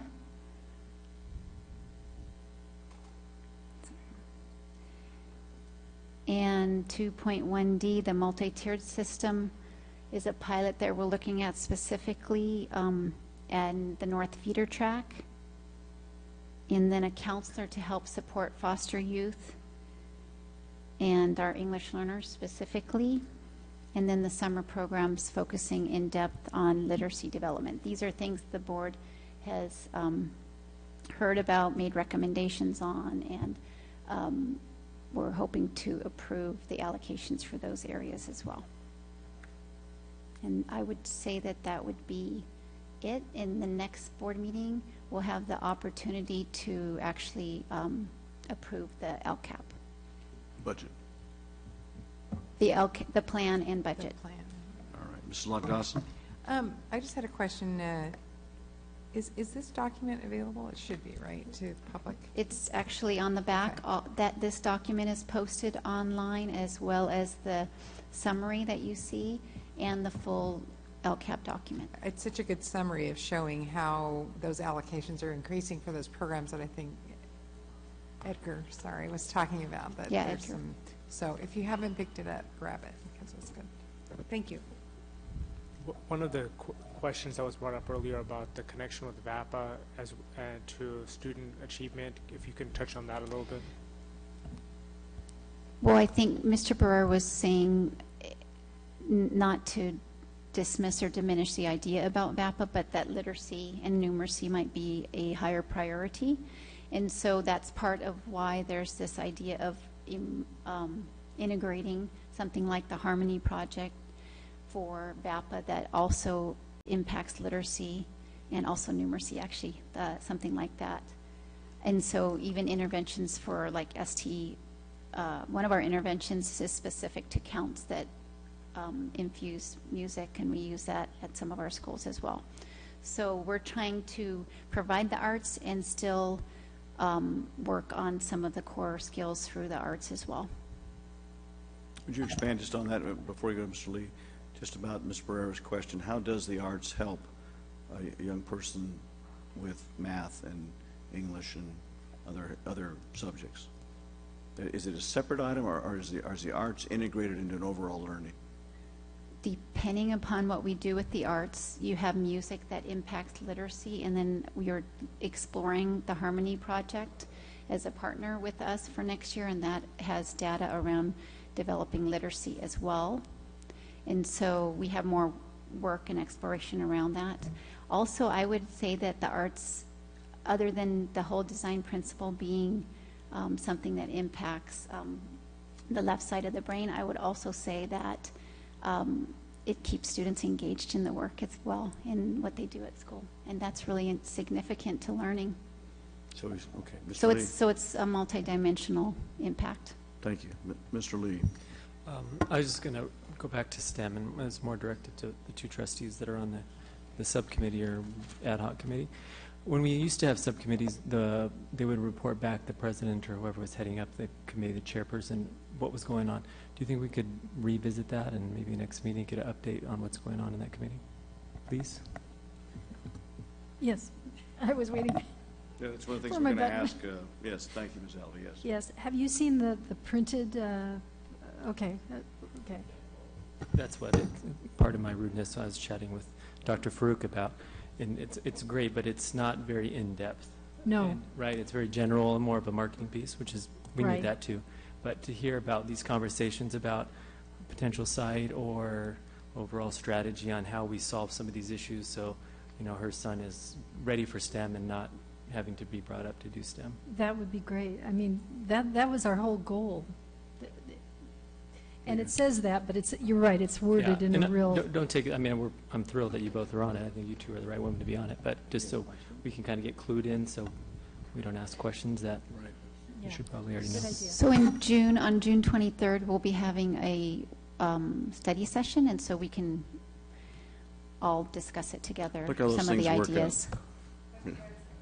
Perfectly timed. It's great when a plan comes Thank- together, isn't it? Is, All right. are there any other questions I can help you with? No, thank you. It was a very nice presentation. Thank you for the parents who came and spoke tonight, and we very much appreciate your input and your heartfelt words. We're going to move now to, Mr. Lee. Can we make a motion to push, is well, I don't think it's next, right? J3? Yes, sir. Ahead of H2? Yes, please. Do I have a second to move J3 up in the agenda? Second. Thank you, Dr. Farouk. Please vote.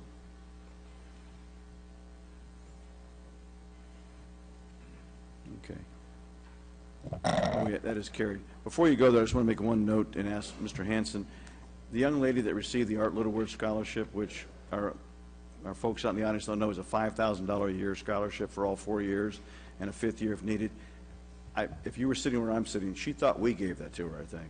Could you make sure she understands that Peggy and Art Littleworth are the donors of that, and it just flows through us, and we have the meeting. Thank you, sir. Dr. Lewis. Mr. Hunt, Dr. Hanson, members of the board, J3 is a resolution which is basically asking for putting the bond on the ballot for November 7th. This is the very same resolution that you took up on February 16th. The only other substantive change is the tax rate as recommended at $59 per $100,000 of assessed valuation. So to expedite this item, I just wanted to paraphrase what the resolution is calling for in the various exhibits. And then I would like to call up Joy Tatarka from TBWB to explain the tax rate recommendation. I also want to let you know that Tim Carty from Piper Jaffray and Jason Chung from Fieldman Roll-Up and Associates are here to respond to additional questions about the tax rate recommendation. So basically, again, the resolution calls for the election on August 7th. It also represents that the election will be under the Prop 39 regulations. Briefly, that means that we can pass the bond election at the 55% threshold. It requires a Citizens Oversight Committee. This particular resolution also calls for a maximum of $392 million as a bond entitlement. The ballot language is represented to you in Exhibit A, and it represents the general improvements that the bond will be able to provide for. The actual project descriptions are in Exhibit B, and they're in general, but they also represent the long-range facility master plans for all of our schools, which you're very familiar with. It also represents in Exhibit C the tax rate recommendation of $59 per $100,000 of assessed valuation. This resolution will require a supermajority, and that means we'll have to have 4 votes, 4 positive votes. Again, this item is a first reading for action. We intend to bring this back on June 20th for second reading and action. So I'd like to ask Joy to come up and talk to you about the tax rate recommendation.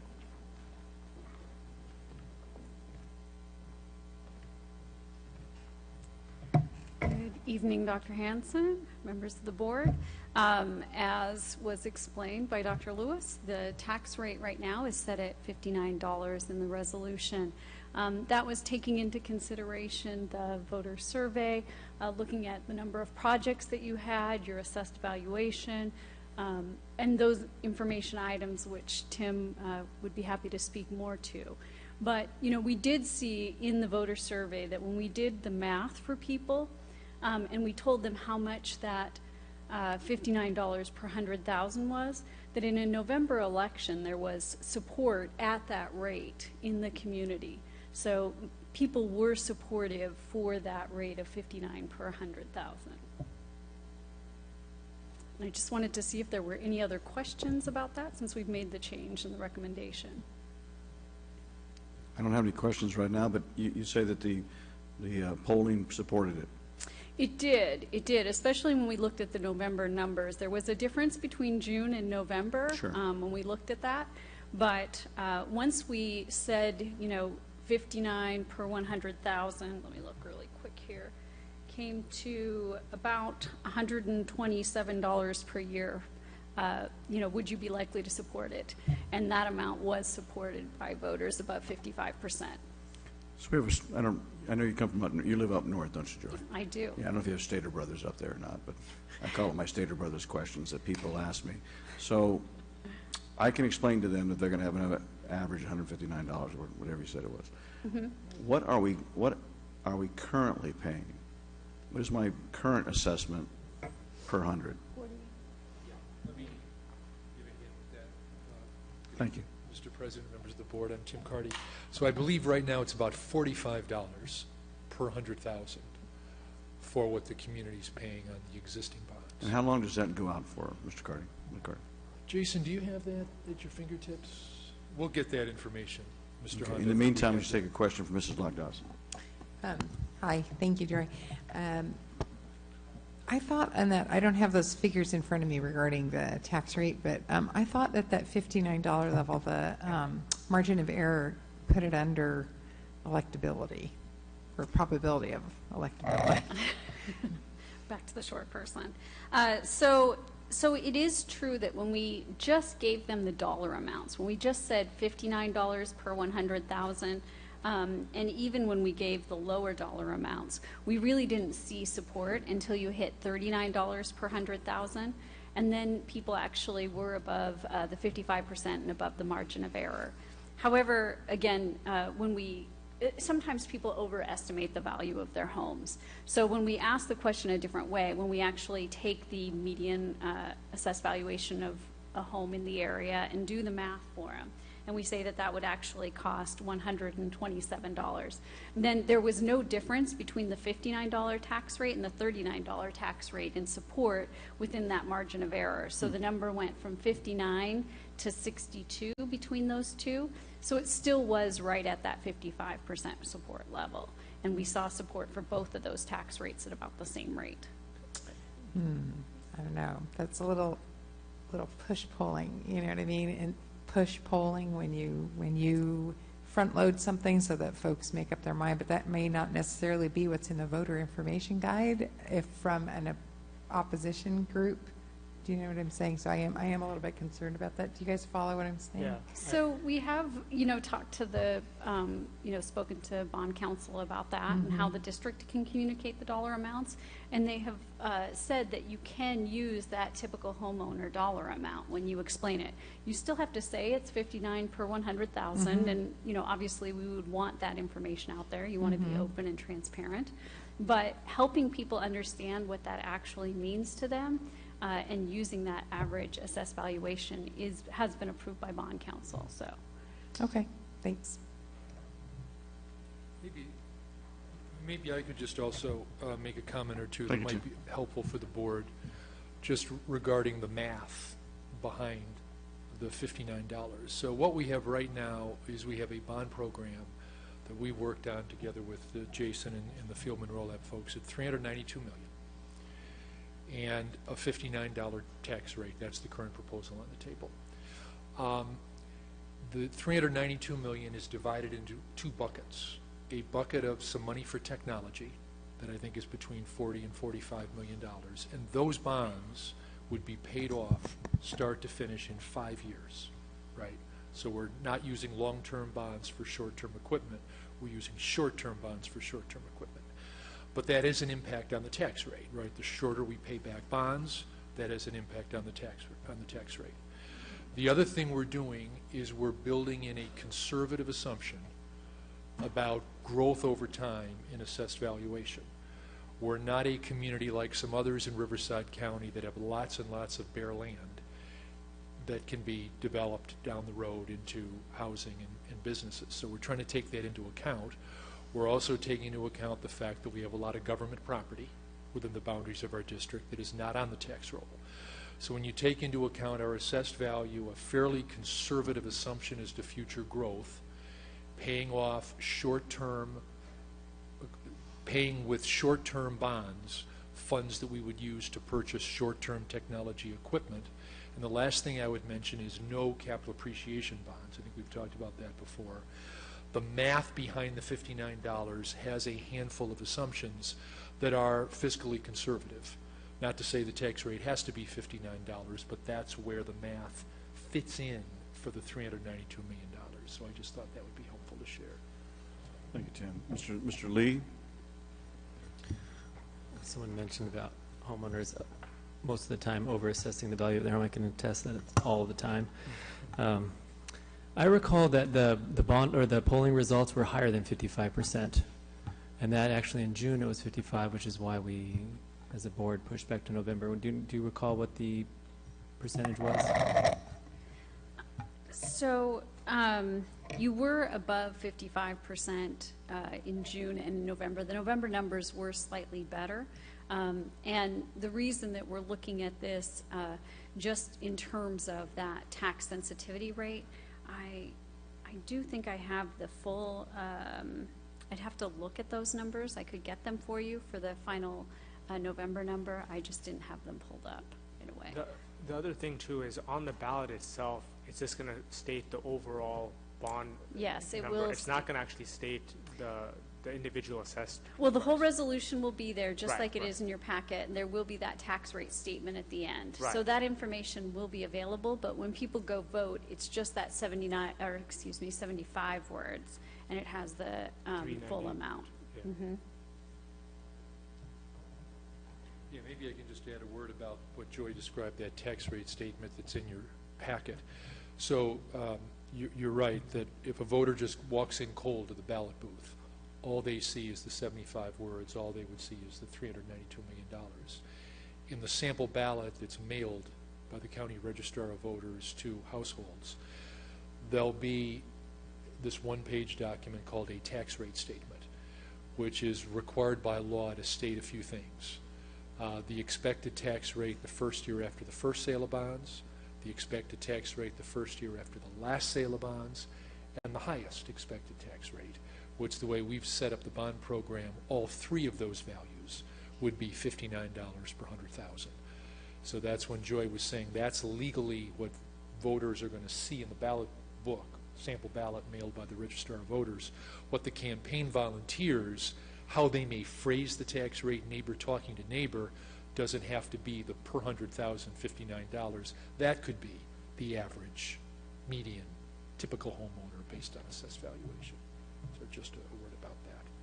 I did find your number too. It was 72%. There was strong natural support for the bond. There was just some of that tax rate sensitivity. All right, I have no more speakers on that. Do I? Oh, Mrs. Alvey. Yes. I'm going to go back to my constant worry that we're late in the game here and that we need to get the committee off and running. And I don't want to have to wait 60 more days to get this committee running. And so therefore, I don't want to wait till a second reading because this pushes back the committee's work even more.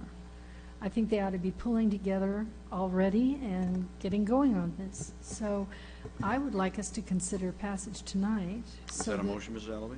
Yes, I'll put that in the form of a motion so that we can get going on this. I'll do the unusual and second, Mr. Lee. I have a question.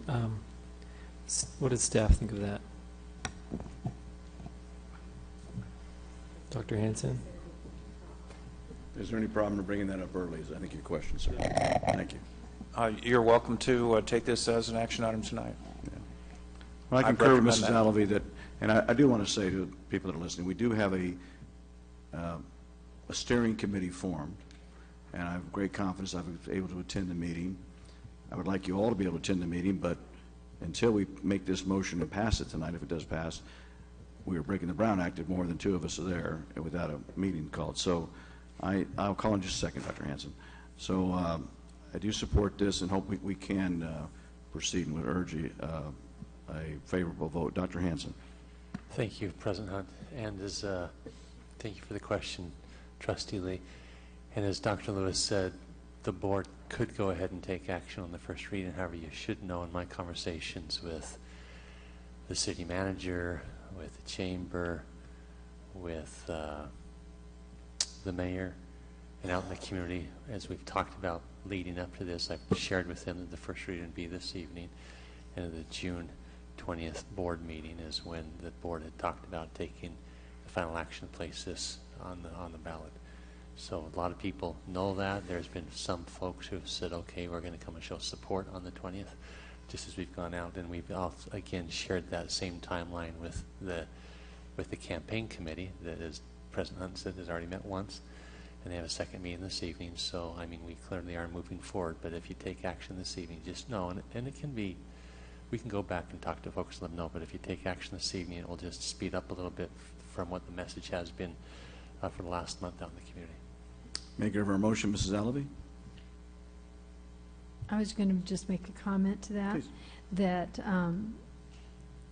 if I understand what Mr. Hunt's told me in the past, that the whole committee cannot be pulled together until this is passed. And therefore, I think you're losing a month of effort there by not, by just waiting for what? Was there some reason to wait till after the election, after the June election?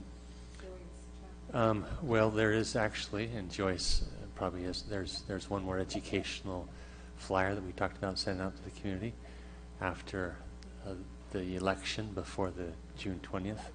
I mean, after the June 6th election, one more educational piece to let the community know we're still interested in that, and you guys have seen that flyer, and we've talked about that. Mm-hmm.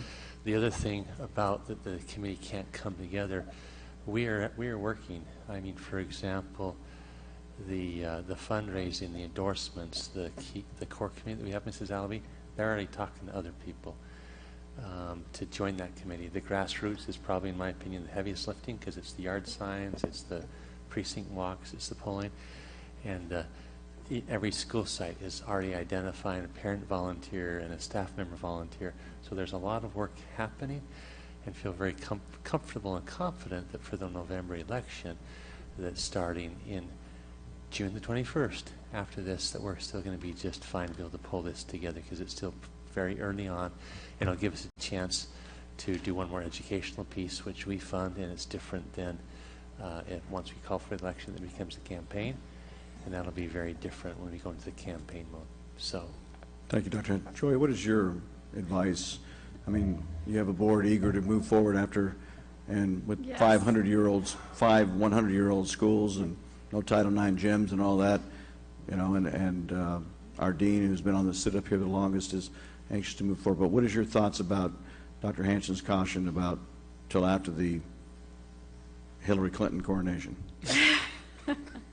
Well, I would say that there has been a very thoughtful and, timed out process that we've been going through, and that, continuing along that timeline does keep that commitment to the community that, we do have another board meeting where this was going to be voted on. There is another opportunity for comment if the community would like to do so. I think that keeps it very transparent. I also do want to say that I myself have met with the committee. There is a group, working behind the scenes. I think many of them would love to come and support the board moving forward, in fact, at the next board meeting.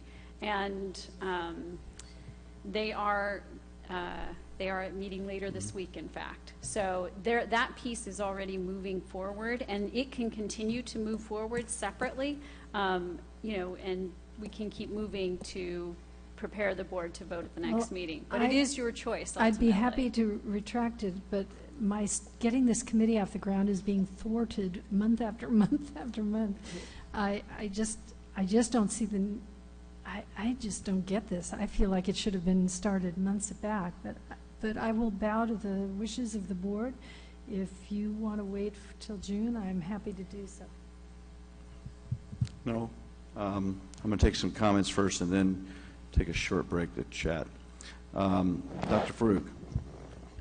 Yeah, I think that we should consider possibly waiting, and the only reason I say that is we're talking about 2 weeks, and from my understanding, the committee is moving forward and is convening. The only issue is that all 5 of us collectively at once could not necessarily participate until the board calls for the vote, and so they are in parallel moving forward. And I think there's some value of making sure that the media and the community members, the chamber that are wanting to speak out for this, that we're all here and we kind of launch it with that kind of extra energy. I think the value of that would be helpful as opposed to passing it now at this hour and then having to explain to people why we had to push it up. And it might inadvertently even create a concern that we're behind schedule and we needed to react.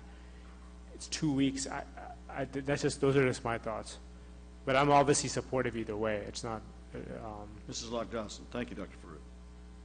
I don't have a problem waiting because if I can be assured that we're moving forward. We are definitely moving forward. Yes. Okay. How long is June 21st till Election Day? Well, you don't have to vote until August 12th. The resolution doesn't have to be to the county until August 12th. So that is 88 days. If we add in another 30 days for July, I'm going to have to do quick math. It's not my forte. I don't know. We're over 100 days. You've offered to withdraw your motion. Do you want to, what's your thoughts? Yes, I will withdraw my motion, or if you prefer, we could split the difference and have a special meeting and gather people at a special meeting in order to... I think that's a great idea. I would say that if you do that and notify people, that would be best. I agree that it's better not to do it late at night. This is something, it is well supported throughout the community. We want to make sure that people understand that it's well supported in there. Okay, well, I will withdraw the motion then. All right, how about so move what? Passing the first reading, right? We should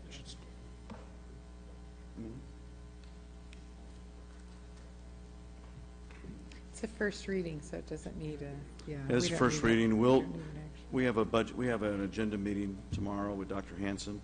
I invited Mr. Lee, Vice President Lee, to join me. We'll address this, Mrs. Alavi, and I'm sure you'll be getting a call from Beth, seeing how you're doing on the morning of the 8th or the 9th or the 10th or something like that. Is that good? That sounds good. I just wanted to ask a question, Dr. Hanson. You mentioned another community mailer, right, that's scheduled. So presumably you'd want to schedule any special board meeting for after that mailer is sent out. Would that be correct? The team, when we met last time, we didn't want to have things get lost in the primary elections right now, because the recommendation from Joy and Jared was if we're going to do something, another mailer, do that early April. Well, we didn't do that for a variety of reasons, and so now the primaries are done on June the 6th or 7th, and then we have this meeting on June the 20th. In that window right there, the week of, I don't know, maybe June the 9th or 10th, we could still send out an educational mailer. It shows up the end of June, because once we call for the campaign, then it becomes a campaign, and the funding's completely different. And the message will be different, too. Right now, that mailer is just more educational, again, remind, because the last time the community heard from us was when we did that survey. It was back in January, February. And so here's what we asked, here's what we heard, and here's what we're doing, community. That's what this next mailer is going to show. And it would go out again at the end of next week. Just a quick comment. The mailer is ready to go, and we can make the timing right. So that's not really an issue. So when you're ready to call for the election, we just want to make sure that this mailer is sent out prior to that time. Okay. As it stands now, the second reading, without anything special, would be heard 2 weeks after the June California primary. And so we will just address that tomorrow. I do think thank you, Mrs. Alavi. I do think you're right, it's a little late. in the evening to be covering that. So this is the first reading. Thank you all for being here. I would like to have one other clarification for that meeting whenever we have it is, and as you can see, you have a board that to the person is very interested in being a part of this and get involved. Right now, except for two of us, we can't all show up at a meeting and be involved in all that. But my understanding is, I'd like to make sure that I don't leave my board into a minefield here, but that once we make this motion, once we pass this, and it goes to a committee that's really outside of our, we're authorizing a committee of citizens to be formed to lead this thing, to raise money, et cetera, and so forth. We're asking Ms. Kadish to take her lunches off and all that sort of thing. After that, we can show up. This is the one thing we can show up and talk about together without a board meeting. Well, I think we should make sure that we run that by bond council, because That's my what I'm asking. understanding is I don't think that you can. I think you can show up in pairs of two. You cannot show up as the full board, but it doesn't mean that each of you cannot be working on it. What's or the that gentleman that works with you, Jared? Yes, Jared. I think he told me different, so I'm not saying you're wrong. He's All not right. bond counsel, though. But He's not bond counsel. Yes, so let's. would you He's a get that PR guy. clarification for us? I will do that for you, All right. yes. The board's very anxious to be involved and Yes. lick the envelopes and all that sort of thing. So please let us know. Mrs. Lockdawson, you have a last comment. I just, point of order, what happened to our discussion items, H2 and H3? You voted to allow this item to come first, and then... No, we didn't allow this one to come first. We allowed... Yes, we did under Did we? Mr. Lee's motion. Mrs. For Anderson, this is that one? correct? Thank you. But thank you, I Mrs. am Lockdawson, so for confused. Okay, see, it helping is the- too helping the late. chair. It's very late. helping. It's been a fun evening. Dr. Lewis, thank you very much. We look forward to this vote being your bon voyage as president. But you promised me you get involved as a private citizen, right? All right. We're going to move on then to, President Hunt, we have to make a motion to extend the meeting. yeah, would you do that? Sure. By 15 minutes? So moved. Okay, Mr. Before we go. Is it going to take 15 minutes?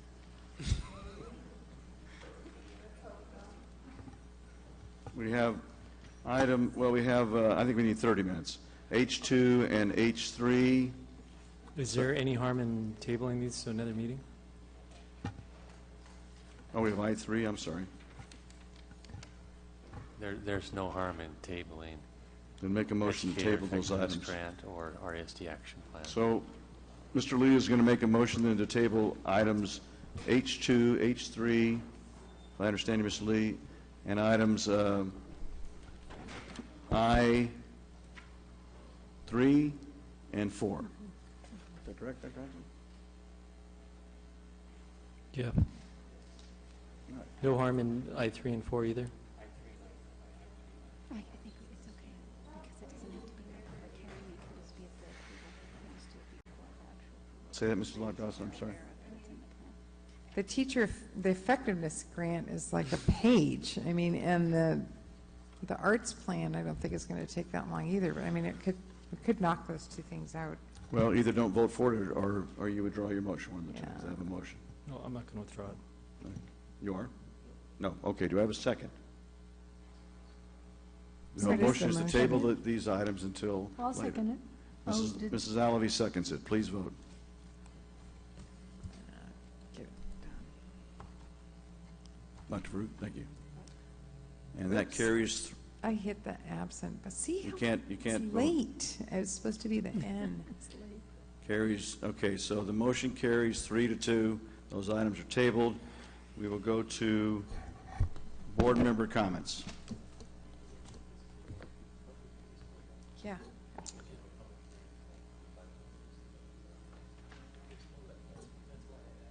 Made the motion if there's anything that we need here tonight, and nobody said anything. You said it was all right to table it. All right, I'll This is also why I made the motion not to continue the meeting. Yeah, that's fine. okay. Make the motion for 30 minutes, Mr. Lee.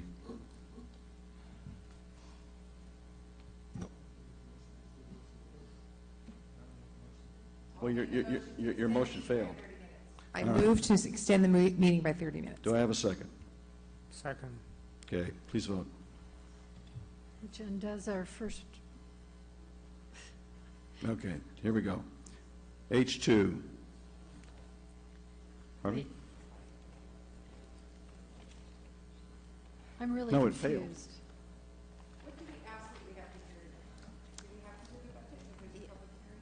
Right. That's I2, you're saying. All right, I2.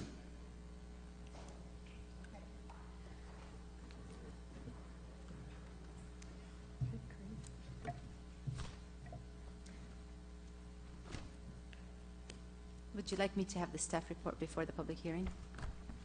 I'm sorry. No, you're right. I'm opening the I2 public hearing. Do I have any cards for I2? Hearing none, I will close the public hearing, and now on the staff report. Thank you for the clarification. Good evening, Board President, members of the board, Dr. Hanson. Thank you so much for your patience tonight. I know this has been a long meeting. There is a requirement of taking the public hearing for the budget as part of the same meeting that the LCAP public hearing goes. So we're meeting the requirement of this law. I will try to go quickly, but I would like to answer all of your questions, so please let me know if I'm moving too fast. So the first slide talks about our revenue, and in the first column is our estimated actuals, and the second column is the budget for the 16-17 school year. We have estimated to our best of our ability the LCFF funds and the increase for our budget year, and that kind of constitutes majority of the LCFF sources. Federal dollars go down just because of our projection of some of the grants that will not go for the next year, and they were one time. There is also state revenue that we received one-time funds of $23 million of mandated costs that went down to $9 million for this year, so that kind of covers the area of the state revenue going down. Local funds also have gone down, and that is mainly for some of the grants like the Gates Foundation grant. The next slide is just a pie graph of that. In the expenditures, we have, as promised, estimated the actuals at a much closer look in order for us to meet our KPI requirement. Remember when we did the KPI study, we talked about looking at the numbers now and estimate them before the closing of the year in September, so that way if there is any additional dollars that are still in the budget, that we look at it and take it in consideration. With that in mind, we have an estimated actuals for expenditures $428 million, and the budget is $480 million. So it looks at a $55 million increase of services. I'm going to talk a little bit about that difference in the next slide. In the salaries and benefits area, that is our 1,000s, 2,000s, and 3,000s object code. We have our negotiated agreements and the additional professional days, and that's the reason for that increase. We also have LCAP positions that we've added. Some of them are ongoing, some of them are one time, and the STRS and PERS relation to that. The supplies area, $6.5 million of LCAP additional services, and then also the restricted grants such as routine restricted maintenance have increased, so that $3.3 million difference. In services, there was a $10 million of LCAP services that were added, and $3.7 million for restricted routine maintenance and special ed. In capital outlay, there was $4.5 million of LCAP technical or technology infrastructure. And then in the transfers out, and that is what we transfer to Fund 67, which is the self-insurance fund. And this is the pie chart of the expenditures. Then we go into the ending fund balance, and this is where we had projected to end with a fund balance of about $88 million, and we're up to ending this year with $115 million. So that is an increase of about $25 million that is going to drop in the fund balance due to not spending in certain areas. And that is a lot to do with some of the projects that were supposed to happen, such as some technology projects are happening in the summer, some deferred maintenance projects are happening in the summer. All of that will fall into the fund balance. We will carry it over to satisfy the same projects. It's just in a carryover method. And then in the budget, we are looking at ending a fund balance with $88 million. quickly, I'll go into the component fund balance just to continue the transparency to where the dollars are and what they're reserved for. In the revolving cash fund in the stores, it went up from 270 to 350, and that's really due to more inventory left in the stores than this year. We're just projecting more inventory. In the restricted side of the house, medical billing carryover, educator effectiveness carryover, which we received this year, which was the discussion item, is about how we're going to spend it, which we're going to spend it on professional development. That's the requirement for it anyway. We received it this fiscal year. We're going to spend it in the budget year, and that's why it will be carried over. Instructional materials will be spent on an adoption, and special education carryover will be spent. Mental health, and those dollars are restricted for mental health. I think with cooperation of special education, we will have a plan for the $9 million, $9.4 million carryover. It's been carried over a couple of years, so we will work on a plan this year. Maintenance and operation, there's a carryover for routine restricted maintenance. Redevelopment funds, that's a fund that's in a restricted source of Fund 06. It's going down just slightly for some of the projects, but it'll be carried over $11 million. We will spend that in the next year. In the committed side of the house, and that's something that we started to do to commit some of the funds based on the new requirement for reserve requirement. It hasn't been in place, but we still continue with the practice. We have committed, as you remember, in this budget year, in this fiscal year, for negotiation and deferred maintenance program. And we spent those dollars or carried them over for the projects in the summer. With negotiation, we finished our agreements. Deferred maintenance, we actually identified the projects, and they will be spent in the summer. And so we haven't reserved anything in those categories. We will come back to you probably after the adoption and after the election with some suggestions and discussion items. E-rate audit, this is expected to be paid, but we're still fighting it, so we're reserving it. And then KPI, we have implemented the actual phase 1. It's going to take all $4 million over 3 years, so we're spending 1.3. It's going down to 2.6. LCAP unfunded, we've already also allocated all those resources from being in the fund balance into expenditures in the budget year. And we are reserving for STRS and PERS in the budget year, and those are the increases that are expected to happen from the rates. And then the rest we are putting aside for deficit spending. As you will see in the multi-year projection, we're deficit spending the next few years, and that's purposely to bring down the fund balance to an area where we feel like that's a more reasonable fund balance. In the assigned section. Ask a quick question? Yes. What is the goal to get the fund balance to?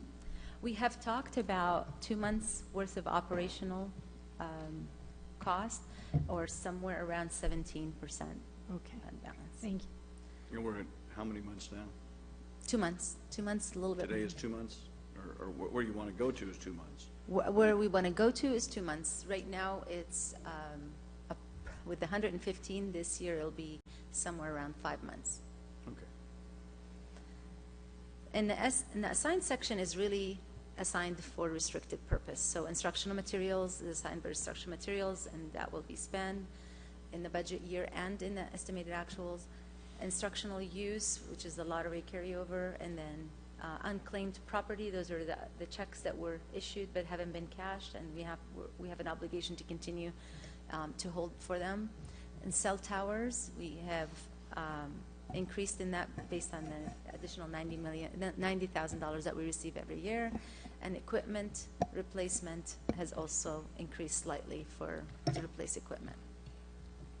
Reserve for economic uncertainties is at 2%. It's a formula driven, so if the expenditures go up, that number goes up.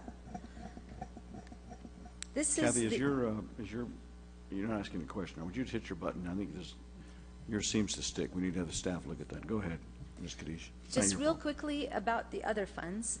We are spending down some of the cafeteria funds, and that is being spent on the central kitchen. We're expecting to complete that somewhere in the winter of the coming year.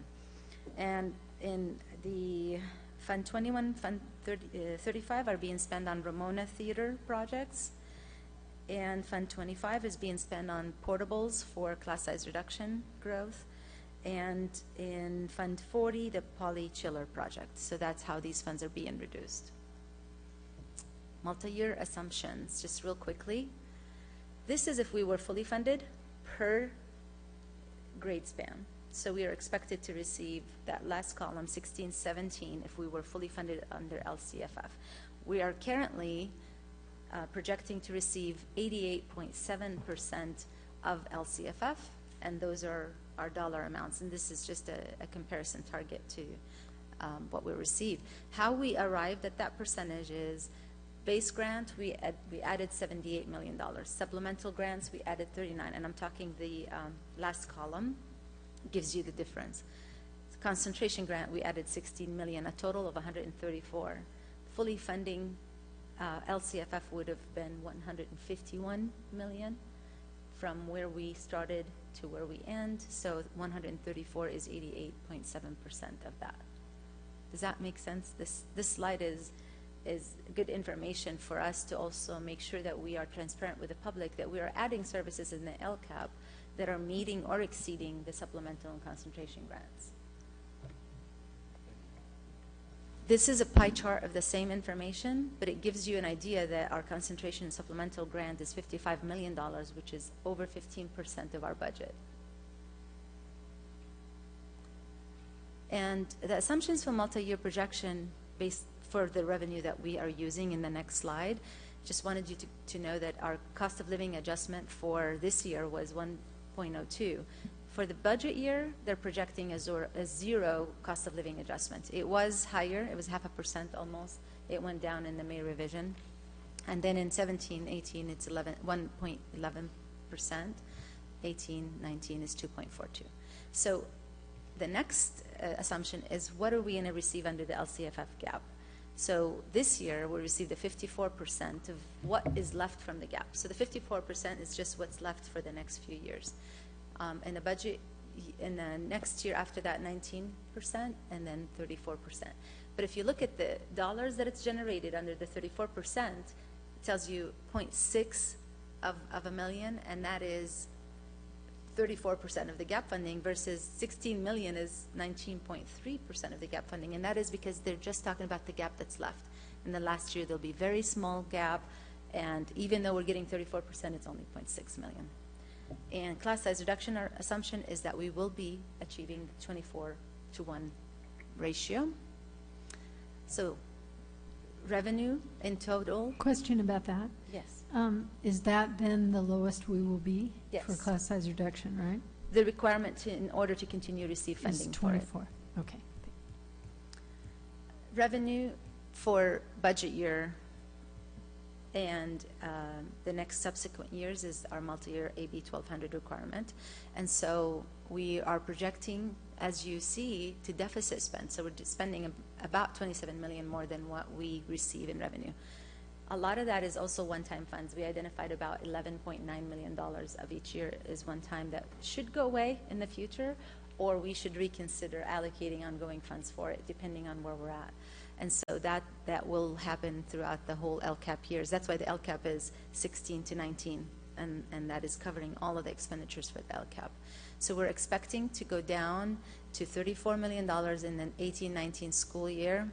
And that is, in my opinion right now, is the worst case scenario. And that is the reason these projections are based on the Department of Finance and the governor's proposal.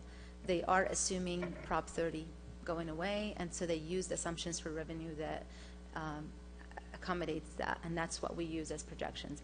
If Prop 30 is actually passed, we actually could be looking at additional revenue, but the economists are projecting a recession, and that could be washing out. So just to give you that idea, we will be closely watching the elections and reporting to you in the first interim report, unless the budget is adopted in any different way, material for us to bring you the budget back. Prop 30's proposals to go out for 12 years? Yes. Currently, it's expiring in the 18-19 school year. 18-19, okay. So go out to 2030 or so. Yeah. Dr. Farouk has a question for you. So the target reserve amount that we're approaching, I just want to know, is that exceeds, it's still fiscally conservative relative to like what CSBA and the industry standards are, right? We're more aggressive. Yeah, I think I heard the last suggestion was around 12%. So if we do continue to adhere to 17% will be higher than what's recommended. Thank you. Wonderful report. Any other questions? Okay. We don't need to, this is not, This is just Not an a staff report regarding the budget, All and then right. it'll be adopted in the June meeting. thank you very much, Ms. Kadesh. We have time, let's move to, I'm sorry, I gotta go back to where I was. That was, so I-3. Mrs. Mills? This is initial proposals for negotiations submitted by the Riverside Unified School District Board of Education with our Chapter 506 of the CSEA. Yes, and this RUSD Board of Education has submitted an initial proposal. I'm for sorry, I the- should have opened the public hearing. I apologize. I have no cards on it, so I close it. Now please present. That's my fault. It's okay. The board has submitted an initial proposal for collective bargaining, and they've opened up Article 7 for pay and allowances. We'd like to discuss the compensation parity with other groups, and Article 8 for salary classification, and to discuss the process timeline. Thank you, Mrs. Mills. Do you have any questions for Mrs. Mills on this? Hearing none. Thank you, Mrs. Mills. I'm going to open the public hearing then also on item I-4. Do I have any cards for item I-4, Mrs. Lock-Dawson? I don't have any cards for public, so I will close it. Mrs. Mills, please give the staff report. Okay, the classified employee, Chapter 506, has submitted an initial proposal. They're wanting to discuss Article 3, organizational rights, about release time for employees. Article 7 for pay and allowance for improving compensation. For Article 9, health and welfare benefits. And Article 14, transfer, promotion, and reassignments. Thank you, Mrs. Mills. Is there any questions for Mrs. Mills on that? Thank you, Mrs. Mills. All right, we're going to move to item H2, Assistant Superintendent Curriculum and Instruction. I think we also call you Chief Academic Officer, don't we? No, that's, all right. No, because it failed. The whole thing failed. We didn't. Oh, did we table that? I apologize. That's my mistake, Mr. Hanson. So we will, those items are tabled. May I have the ear of the board? This is one that I can literally do in 60 seconds, and it has to be a sequential, so it needs to be brought up tonight and then voted with the approval of the LCAP. I will make a motion, but next time I need staff to step in when we're making a motion that's detrimental to us and stop us from doing that. So I make a motion to put H2 And 3. and 3 back on.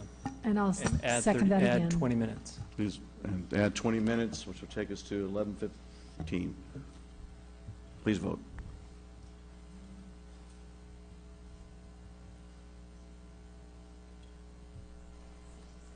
And I will say, Mr. Lee, I think Dr. Hanson might have been trying to do that with me, but we'll see. Let's go. H2. Okay, H2 is the Educator Effectiveness Grant, and Daryl Hansen's here, but basically this is funding from the state level that came to us in the dollar amount of $2.9 million. And we have allocated through the LCAP for professional developers. It pays for 21 of our professional developers for the 16-17 school year. It's in the LCAP plan, and that is our plan to utilize them for professional training, and then it'll be ratified with the LCAP at the next board meeting. This is just a report and discussion. There's no vote needed. Is there any questions on H2? For your information. Okay. Justin, could you ask the folks in the future, this one is cattywampus. The screen back here the board looks at, it's kind of off kilt a little bit, so. I'm sorry, Ms. Londos?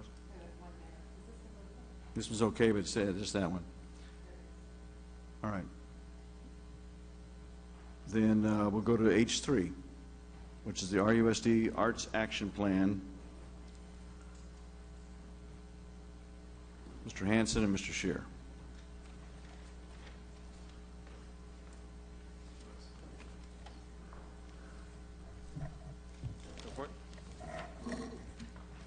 We're going to be very brief about this because essentially this is just an update. So at the last meeting, we talked about having the VAPA plan reviewed. And so this is just a quick update on where we're at. We still do not have a final plan. And we also know that the board approved that we could allocate the funds with continued engagement with the community on the plan. So, trying to move quickly here. Again, good evening, Mr. President Hunt, Dr. Hanson, members of the board. Bringing to you the update on the arts plan. That is an update from what we shared with you back in April. And if you find in your documents, you'll see a couple of documents there, 2 pages. One has an expenditure list of possible expenditures, and then a list of next steps for this VAPA plan. Following the April 11th presentation, staff reflected on the board's feedback from that April presentation, and we looked at possible changes to the proposed expenditures. If you recall, we brought you a Plan A or a Phase 1. Mr. Chair, I apologize for interrupting you, but Mrs. Alvey has a question that I think would be pertinent right now. Well, part of the reason why I was endorsing Mr. Lee's tabling of this issue is because I do think it needs considerable discussion. All right. I don't think it's something we can discuss in just a very short period of time. I have a lot of points on this. Okay, so I'm going to make it I'm sorry. I'm sorry, Mr. Chair.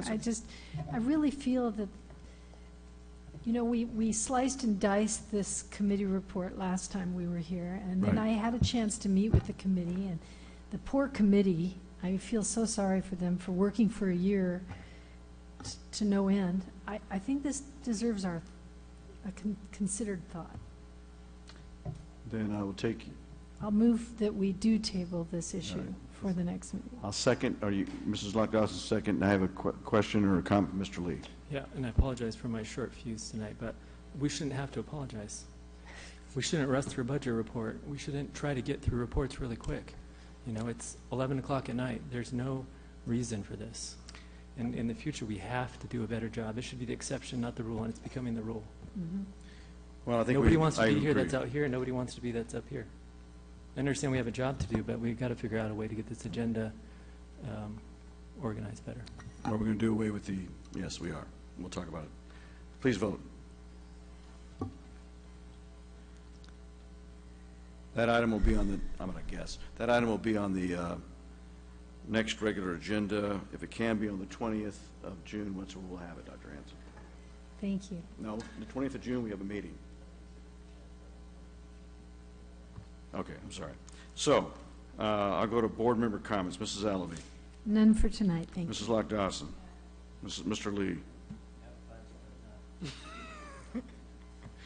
Dr. Farouk. None. I have some committee assignments which I'll send out to you. Our next meeting will be on the 20th. We have a special meeting on the 23rd for STEM study session, and we may, depending whether we have a meeting or not, in between. Other than that, our next regular meeting is on July 18th. We are adjourned.